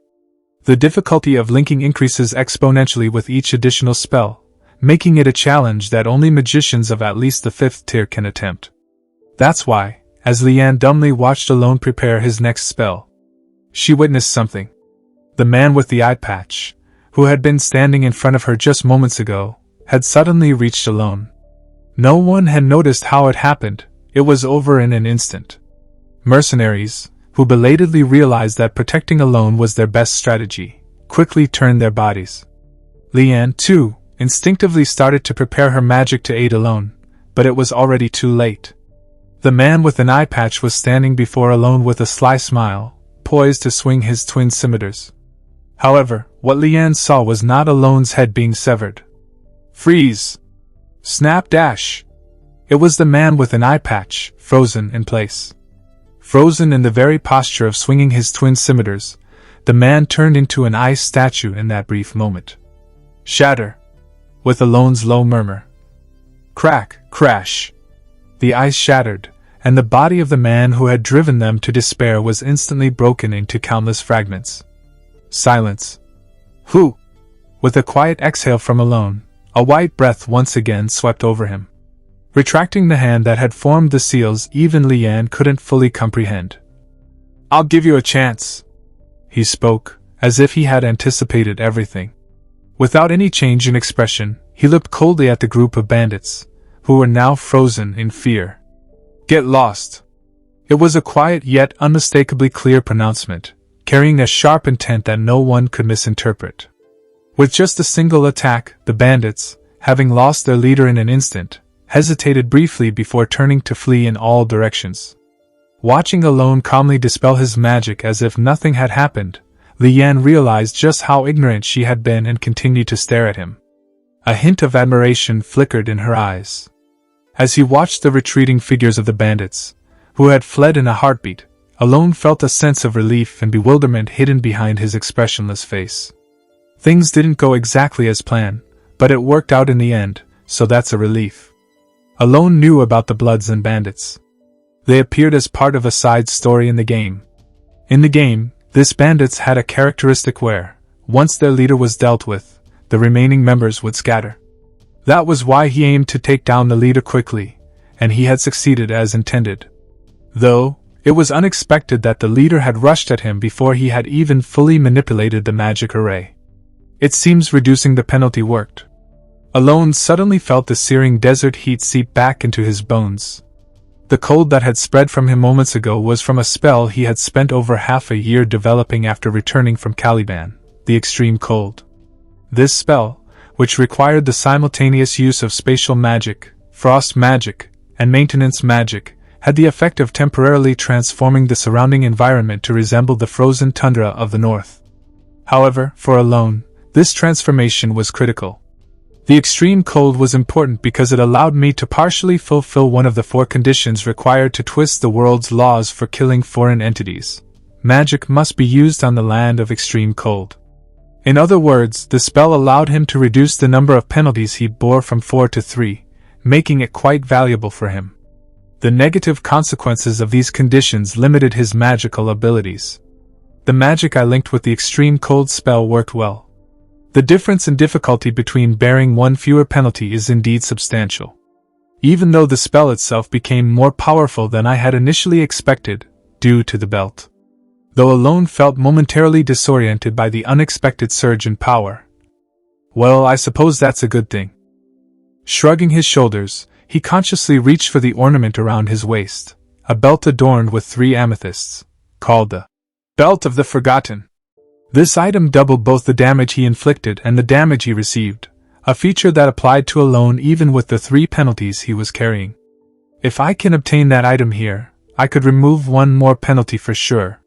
Thinking this, Alone loosened the belt and tucked it into his pocket. I'll still need to adjust the extreme cold spell. For consuming the power of 3 spells, its duration is far too short. It barely lasts a minute.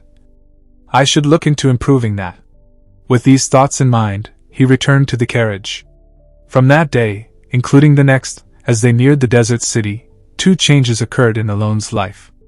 Ah, Count Palacio! This is a special wine produced in Gur, and it's said to taste absolutely wonderful. How about a glass? Thank you.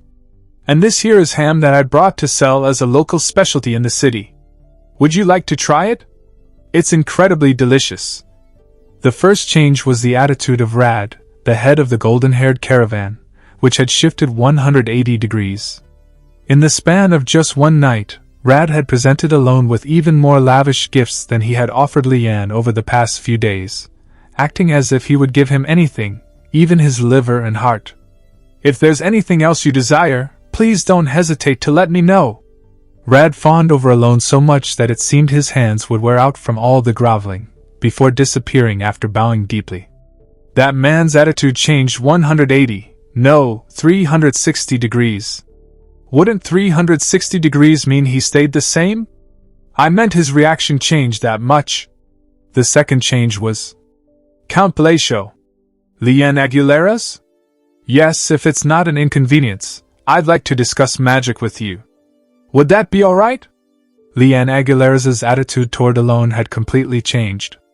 On the night the bandits attacked, she had bowed deeply to him, something that seemed impossible for her pride, offering an apology. From the next day on, she began to seek out Alone frequently, asking various questions about magic. "So you mean this part can be arranged arbitrarily in the magic array?" "Yes, to use compound magic, you need to maintain the structure, so instead of fixing the array, you twist it through rotation." Lian Aguilera's conversations with Alone proved to be quite beneficial for him. Until now, Alone had been self-taught in magic, relying on twisting spells through language alone. Lian's questions and knowledge provided him with valuable academic insight. Whenever he explained an array structure that was slightly superior to hers, she would unconsciously or perhaps consciously react with soft murmurs like, "Oh, I see," which Alone found quite satisfying. Of course, as their conversations increased, the overly admiring gaze she began to send his way felt a little awkward. "Here you go. And this is a potion." Today as well, as soon as their conversation ended, Lian naturally handed him a mana recovery potion. Though it wasn't of the highest grade like the ones Penia had given him, the potion Lian handed him daily was still fairly expensive, leaving Alone feeling a bit embarrassed behind his expressionless face. "You don't have to bring a gift every time you visit. I'm learning from you. Please don't feel burdened and just accept it."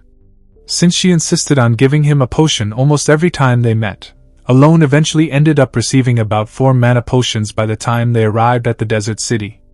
After a journey of more than a week, Alone arrived in the desert city, parting ways with Rad, who had told him to rely on him for anything, and Lian, who promised to formally apologize to him again sometime later. "It's understandable for a merchant, but the daughter of a Red Tower mage has changed so much that it's hard to adjust," muttered Evan as he watched Lian walk away. With that, Alone entered the desert city, leisurely taking in his surroundings. Aside from the sandy hue of the buildings, it wasn't much different from the capital of Asteria. However, one structure stood out, the gigantic Colosseum that could even be seen from the south gate, which seemed to symbolize the colony itself and exuded an overwhelming presence. It looks like it could hold more than 100,000 people. Gazing at the massive Colosseum visible even beyond countless other buildings, Alone shared his thoughts and began walking with Evan toward where Seorang was. After about 20 minutes. Well, noble lord, care to have a chat with us?" Alone was confronted. In front of him and Evan stood a group of over 10 men who, at a glance, clearly screamed, "We're thugs!" Yet, interestingly enough, the surrounding mercenaries simply watched the situation without intervening, despite the thugs picking a fight with Alone. Some even seemed entertained, as if this was a common occurrence, while others pretended not to notice the situation at all. It was a very strange atmosphere. "If things go well, we could even introduce you to our boss, Malian. How about that?" The thug's words immediately made Alone understand the odd situation. These guys must be Malian's men. Recalling the name of Malin, one of the 4 Baba Yagas of the colony, also known by the ominous title, Beast of Horror, Alone soon realized his mistake. This is Malin's territory. Alone remembered that, in the game, whenever you entered Malin's area, thugs like these would try to extort you. Sighing resignedly, Alone thought, do I have no choice but to let them rob me? He knew that fighting here would be a bad move. Dealing with the thugs blocking his way would be easy, but doing so would put him at odds with one of the 4 Baba Yagas. This would create unnecessary restrictions for Alone, who needed to operate in the colony for the next few days. Just as he began to reach into his pocket. Thud. "Hey, are you sighing with us right in front of you?" The thug who had been smirking a twisted smile just moments ago lightly tapped Alone's forehead. It was as if he was mocking a child, grinning crookedly. Evan, standing beside Alone, instinctively furrowed his brow and reached for his sword, but... Boom! The thug who had tapped Alone's forehead was suddenly slammed to the side, crashing into a nearby building. It had happened in an instant. Both Evan and Alone wore bewildered expressions as they looked at the thug, who had been thrown across the street, while the other thugs who had been smirking just moments ago had their expressions freeze in shock. "Hey!" And then, "What do you think you're doing to my master?" Crackle. "Huh! Why don't you tell me?" Accompanied by lightning. "Explain what you just did." The faces of the thugs who had been laughing earlier quickly transformed into ones of fear and panic. "Go on, explain yourself." Golden eyes gleamed with fury. Chapter 39. A-Class Fighter Balam. Among fighters ranging from F-Class to A-Class, he was considered one of the top in terms of combat ability. It was just an ordinary day for him, relaxing with a drink at a pub he often visited, as there was no scheduled duel. Until a nobleman appeared before his eyes. The nobleman, dressed opulently without trying to conceal his wealth, was strolling through the city for the first time. Unsurprisingly, he got caught by Adigo and his gang. Adigo, an A-Class fighter of a higher rank. Even then, it still felt like just another ordinary day. Balam had seen Adigo extort money or goods from merchants or nobles who wandered into the colony several times before. "Look at those fancy clothes. Jackpot. We'll make some good money off this one." The fighters beside Balam chatted casually as they watched the nobleman surrounded by Adigo's gang. None of the fighters in the pub or nearby shops had any intention of helping the nobleman. Even though there was another A-Class fighter present, they simply watched Adigo robbing the noble with lazy, indifferent eyes, taking no action. It was only natural. There was nothing to gain from helping that nobleman. Even if the noble offered immediate payment in return for assistance, none of the fighters would step forward. No one was foolish enough to cross Adigo's gang, or more precisely, the monster Malin, who backed Adigo. The fighters knew that Adigo's arrogance came from his belief in Malian, the monstrous Baba Yaga, so they all quietly drank their beer, using the situation before them as mere entertainment. Then, when Adigo lightly smacked the nobleman's head, boom! Something extraordinary happened. "Start talking." A sudden appearance. One of the 4 Baba Yagas in the colony.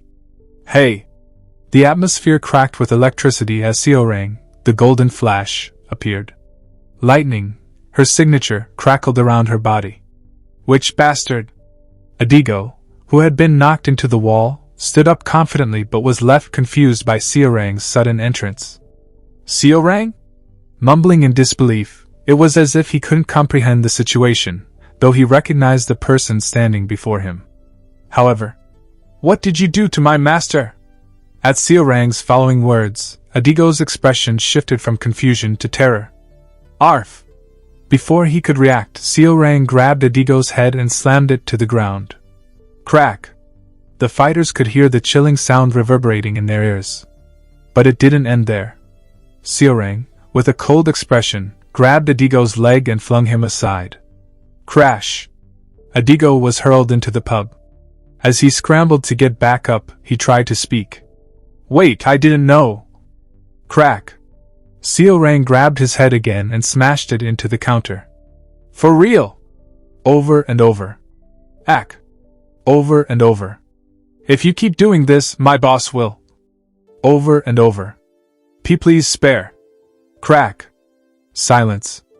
All the fighters watched, their mouths shut, staring at the wreckage of the pub. Even the owner, who should have been angry about the damage, stood there trembling, holding his breath in terror. A customer, seated at a shattered table, remained frozen, holding a heavy mug of beer. And then, thud! Seorang, covered in blood, finally released Adigo's head without a trace of interest. At that moment, all the fighters present shuddered in awe.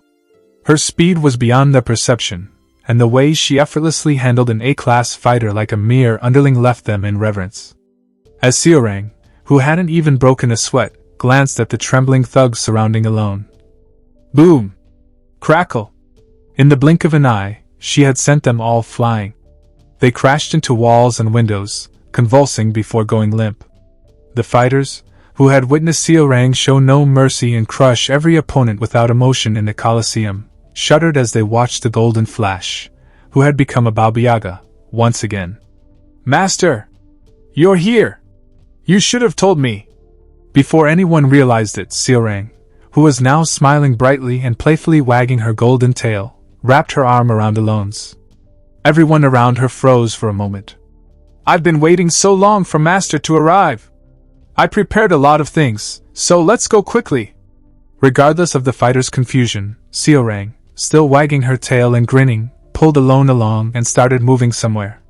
As Seorang and the nobleman disappeared into the distance, the fighters watching were left with a bewildering question. Who is that guy? Who could make that mad dog? They were left wondering who the nobleman was, the one Seorang referred to as her master. However, Alone, who was being dragged by the blood-covered Seorang, was just as bewildered as the fighters. Despite feeling grateful and oddly proud, he couldn't help but wonder. Am I not going to die? Since Alone arrived at the colony well into the afternoon, by the time Seorang led him to a particular building, the sun was already setting. This is it! Following Seorang, who perked her ears up and entered the building, Alone thought to himself quietly, it's big. As he stared blankly at the building, which rose more than 9 stories high, unlike most others in the area, he heard Evan's admiring voice beside him. Wow, it's huge! Although it didn't have the vast feel of Deus Mansion, tall buildings were rare in this city, making the contrast more striking. After entering the building with Evan and Seorang, they headed straight for the top floor. Ah, boss, you're back. Boss! As they approached the top floor, they passed several beast folk who greeted Seorang with stiff salutes, all of them, like Seorang, having golden hair. Boss, welcome back. When they finally reached the top floor, another beast folk, who seemed to have been waiting at the door, greeted them with a bow. This one also had golden hair but bore a long scar across one side of his face. Yeah, nothing happened, right? Nothing at all. Seorang smiled cheerfully as she chatted and opened the door, walking inside. Alone and Evan followed her in. While entering, Alone felt the gaze of the beast folk standing at the door, and as he was about to look back. It seems a bit different from the rumors. Rumors? Alone couldn't help but show a puzzled expression at Evan's remark. Evan, looking ahead at Seorang, explained, Yeah, I've heard that Seorang doesn't have the best reputation. How so? They say she has an extremely cruel personality. They call her the mad dog, I think. Though I've also heard that she treats her own kind a bit more gently. Seorang? Alone glanced over at Seorang. Master! You can sit here! Seorang, wagging her tail excitedly, was already sitting cross-legged on a mat she had prepared in her office. She patted the top seat of the mat energetically. That earlier scene was kind of terrifying. Alone briefly recalled the earlier violent outburst from Seorang, but seeing her now grinning so brightly, he just shrugged and sat down. With that, the real conversation with Seorang began. In truth, Alone had been somewhat worried about how he would carry on a conversation with Seorang. Although his previous conversation with Deus had ended well, Seorang was unpredictable, and he wasn't sure how things would unfold with her. However, contrary to Alone's concerns. Great! What? Great! The conversation with Seorang turned out to be, in some ways, even easier than with Deus, leaving Alone a bit bewildered. Did you really listen to everything I said? Yeah. And you can speak casually with me. Seorang spoke energetically. Even now, she couldn't seem to sit still. While still cross-legged, she casually placed her hands on the ground and began to do a handstand. Watching her with a blank expression, Alone commented, Still, don't you have a lot to think about? I've heard you're running a guild as well. During their brief conversation, Alone learned that, aside from becoming a Baba Yaga in the colony, Seorang had also gathered others of their kind and formed a guild, prompting him to ask. Seorang, now in an odd handstand position, seemed to ponder for a moment. It's fine. Really? Yes. Even if we're not family, you're my master. Xiao Rang's enthusiastic response left Alone nodding a bit awkwardly, but deep down, he felt the same sense of pride he had when dealing with Deus. After all, he hadn't expected Xiao Rang to go so far to help him, especially since he hadn't been in contact, or even sent a letter. Honestly, I didn't expect her to help this much. From Alone's perspective, it wasn't a bad thing to receive such help. He continued their conversation, feeling a paternal warmth growing in his heart. They talked about many things, though most of it was nothing particularly special. Alone asked about how Xiao Rang had been, sharing stories about Deus, while Xiao Rang told him about her life in the colony. Then, as if something had come to mind, Xiao Rang spoke with a sigh. Thanks to you, I was able to gather the scattered members of our tribe. Because of me? Yep, look. Xiao Rang smiled brightly and showed the glove she wore on her right hand, which Alone quickly recognized as an essence of the Golden Mane tribe. I see. So there really was something to the saying that meeting the Golden Mane tribe unlocks their true power. Alone began to understand why Xiao Rang had a favorable view of him. As they continued talking for a bit longer, Xiao Rang suddenly shifted the topic. Come to think of it, the desert is quite dangerous. Why's that? Xiao Rang tilted her head in curiosity at Evan's remark. We were attacked. Attacked? Yeah. At the word attack, Xiao Rang's cheerful smile momentarily froze, but Alone nodded in agreement with Evan. We were ambushed by the Blood Sand Bandits, even though we moved during the daytime, when they're usually not active. Really? There's some bad guys, aren't they? They're definitely not people I'd want to meet again. Alone shrugged as he recalled the incident and looked at Xiao Rang. She seemed to be trying to mask her earlier serious expression with her usual carefree smile. After a bit more conversation, Xiao Rang spoke up again. Anyway, for now, take some rest. You must be tired from coming all the way here, right? With that, Xiao Rang gave Alone and Evan each a room just below the top floor. After settling them in, she returned to the top floor and, with a smile, spoke softly. Ralga. Yes. Ralga, the beast folk with a scar on his face, appeared instantly at her call. Where are those bad guys?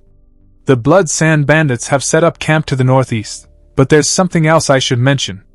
What is it? As far as I know, the Blood Sand Bandits are backed by Kalman, one of the other 3 Baba Yagas. Ralga's words carried a tone of concern. Really? But still. Despite the information, Xiao Rang merely wagged her tail once, showing no sign of hesitation. Messing with my master is not allowed. Her response indicated that the news about Kalman would not change her course of action in the slightest. If he finds out, I'll definitely get scolded, you know? Muttering quietly to herself, so softly that even Ralga couldn't hear, she gazed toward the northeast. Anyway, just wait here. With a deadly serious expression, her golden eyes flashing ominously, she continued. I'll kill them all. And with that, she vanished, leaving behind a crackling golden flash. Chapter 40. The Blood Sand Bandits were a large organization that had been active in the southern desert of the continent for a very long time. The number of members they commanded exceeded hundreds, and among them, most of the combatants were capable of imbuing their swords with magic, making them a force far too powerful to be considered mere bandits. Given the massive power the Blood Sand Bandits possessed, it was only natural that they caught the attention of the nation of Colony, which was rooted in the desert. After all, the area where the Blood Sand Bandits were operating was none other than Colony's capital city. Like the saying goes, a nail that sticks out gets hammered down. It would have been appropriate for the nation to take action and eliminate such a large bandit group. After all, when bandits loiter around, the nation inevitably suffers damage in some way. However, the reason the Blood Sand Bandits could continue to operate so boldly near the capital's desert region was because they had powerful backing. And not just any backing, but from the most long-standing Baba Yaga of Colony, none other than the warrior, Kalman Arents.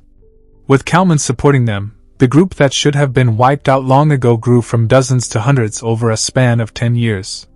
Today, however, Draco, the leader of the Blood Sand Bandits and Kalman Arents' trusted subordinate, was in a very bad mood.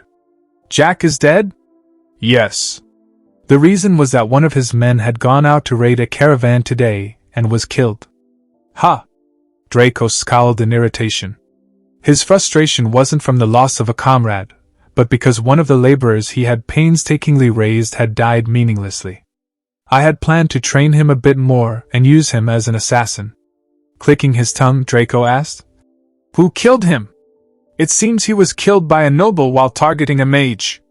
"A noble? Jack?" "Yes. From what I heard, when the noble used magic, the middle of the desert froze over." "What's their name?" "We're currently gathering information from our contacts in Colony, and we should have details by tomorrow."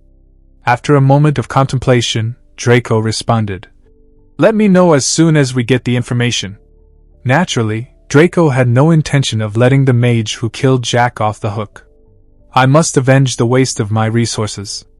Of course, considering the noble's status in a foreign country, killing him could lead to all kinds of complications, but Draco wasn't too concerned. Killing someone in the desert wasn't particularly unusual, and as long as there were no witnesses, most deaths in the desert were treated as disappearances. And Draco was one of the most experienced at such acts. Once he figured out the noble's identity, he planned to wait for the right moment to bury him when he tried to leave the desert. If only that hadn't appeared. Gawk! Draco coughed up dark crimson blood as he looked in despair at his hideout. Just 10 minutes ago, the secret hideout of the Blood Sand Bandits, which had proudly stood for years, lay in ruins. But that wasn't all. The soldiers he had spent more than 10 years raising were all either buried in the sand or crushed against the hideout walls, meeting their end. And then, is that all? A pair of sharp golden eyes scanned the surroundings before vanishing in an instant. With a flash of gold lightning, the figure of Seorang reappeared, holding in both hands. "This ends it." The heads of the bandits. The two heads retained expressions of tense anticipation, as if they were still unaware of what had happened, lying in ambush near the destroyed hideout for a surprise attack. Thud. Seorang, disinterested, tossed the heads far away, leaving Draco with a look of disbelief, unable to comprehend the situation. From start to finish. Everything. What in the world is this? Draco found himself staring at the Grim Reaper, who was now slowly approaching him. Step, step. In a single moment, the golden flash of light that had appeared had destroyed his kingdom, the hideout he had built, and wiped out the Blood Sand Bandits, the hundreds of men he had cultivated over more than 10 years. Step, step. The girl with golden eyes. The Reaper. As soon as those sharp, golden eyes fixed on Draco, he felt a shiver of primal fear run through his entire body. An instinctive fear. Even amidst this terror, Draco desperately tried to speak, to say something to save his life. "Say, Seorang, do you even know what you've done?" Draco's voice was filled with desperation. His kingdom of 10 years, everything he had built, had crumbled like a sandcastle, but he had not given up. If he could survive, he believed he could rebuild his small kingdom again. But, unfortunately, Seorang showed no signs of reacting to Draco's frantic words. All she did was raise her blood-soaked right hand and grab the head of Draco, whose stomach had been pierced through. "If you kill me now, you'll be making an enemy of Kalman Arentz. I'm under his protection."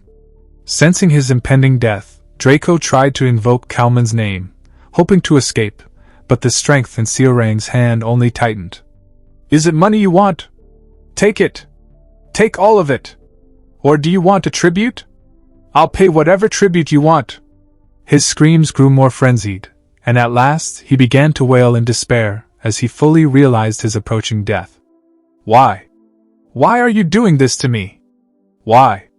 Why?" His voice, full of resentment and frustration, rang out. In response, "Because you laid a hand on my master." And a muttered whisper reached Draco's ears. It wasn't loud, but neither was it small. Just a quiet murmur. And then, "Because I don't want to get scolded." With that soft whisper, recalling her red eyes, Seorang crushed Draco's head with a loud crack. With her mission complete, Seorang disappeared, leaving nothing behind. In mere 10 minutes the Blood Sand Bandits, who had terrorized the desert under Kalman's name for over a decade, vanished from history. The next day, alone, feeling the fatigue from his long travels melt away, received 2 pieces of news. The first was that entering the Forgotten City would not be possible for another 3 days. The second was, "Count, I heard that the Blood Sand Bandits who attacked us have been completely wiped out." The Blood Sand Bandits? It was the group that had attacked him not long ago, now apparently annihilated. Yes, they were completely wiped out. When?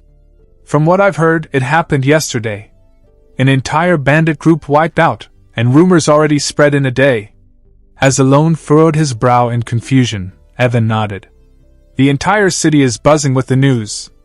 Apparently, the caravan that arrived earlier today shared the information. At Evan's words, Alone felt as if 1,000 question marks were hovering over his head. The Blood Sand Bandits weren't supposed to disappear for another 3 years, not unless they were dealt with by the protagonist, Eli Van, as the original story dictated.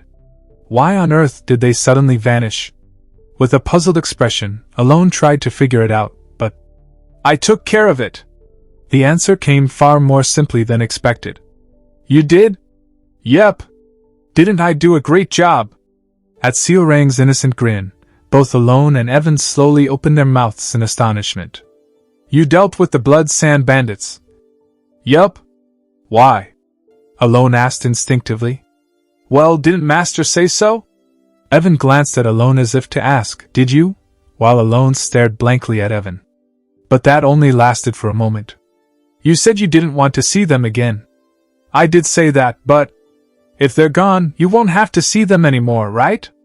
With a wide, innocent smile, Seorang nodded as if she just solved a grand dilemma, leaving Alone with the same feeling he'd had when he first met Deus, a feeling that something about this was just too much.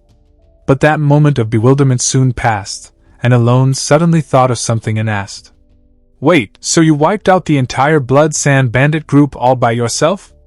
That's right. Seorang nodded nonchalantly, and Alone found himself falling silent without realizing it.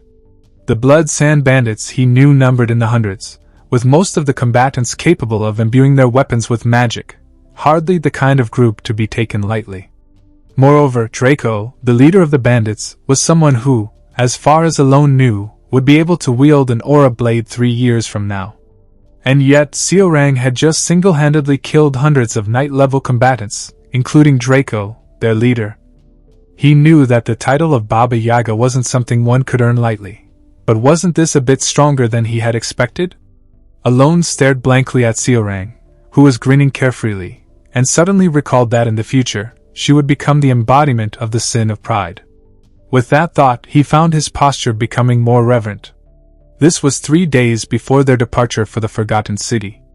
At the time when Alone left for the desert city of Colony, a secret meeting was taking place in a small tavern in the eastern part of Tyria, the capital of the Kingdom of Asteria. So, why did you call for me, Duke? I didn't think your intuition had dulled to the point where you had to ask, Marquis, said Duke Rimgrave, leader of the Royalist faction. At those words, Marquis Filbert, leader of the noble faction, sat down naturally and spoke. I assume this is about Count Palacio. You're sharp. I called you because of Count Palacio, or more precisely, the Kalfa that those brats gathered together, Rimgrave replied. The Marquis nodded, as if no further explanation was needed. Having spent decades navigating the treacherous world of politics, they both easily understood that the Duke was seeking an alliance to bring down Kalfa. The Kalfa group was an obnoxious organization that posed a threat to both the Royalist and noble factions, and it needed to be dismantled as soon as possible. In their world, yesterday's enemies could become today's allies depending on their interests, so it wasn't difficult for them to join forces. So, what's your plan? Filbert cut straight to the point without delay. Admiring the Marquis' quick judgment, having already calculated the costs and benefits in just a few words, the Duke responded. I plan to involve Rosario. Rosario? Yes, to be specific, the Cardinal of Rosario. The Duke began to lay out his detailed plan for the Marquis. After some time had passed. And what's the demand? Filbert asked, as if there was no need to hear anything further. Half of the bribe to stuff the Cardinal's mouth. Not bad. The two nobles exchanged thoughts, both smiling in satisfaction. If their plan went well, the upstart Kalfa group, made up of rabble from the underworld, would crumble like a sandcastle. It won't take long. In fact, I've already made contact. I'm looking forward to it. With that, both men left the tavern with smiles on their faces, heading in different directions. Only 2 whiskey glasses, still filled with drink, were left behind in the rundown tavern.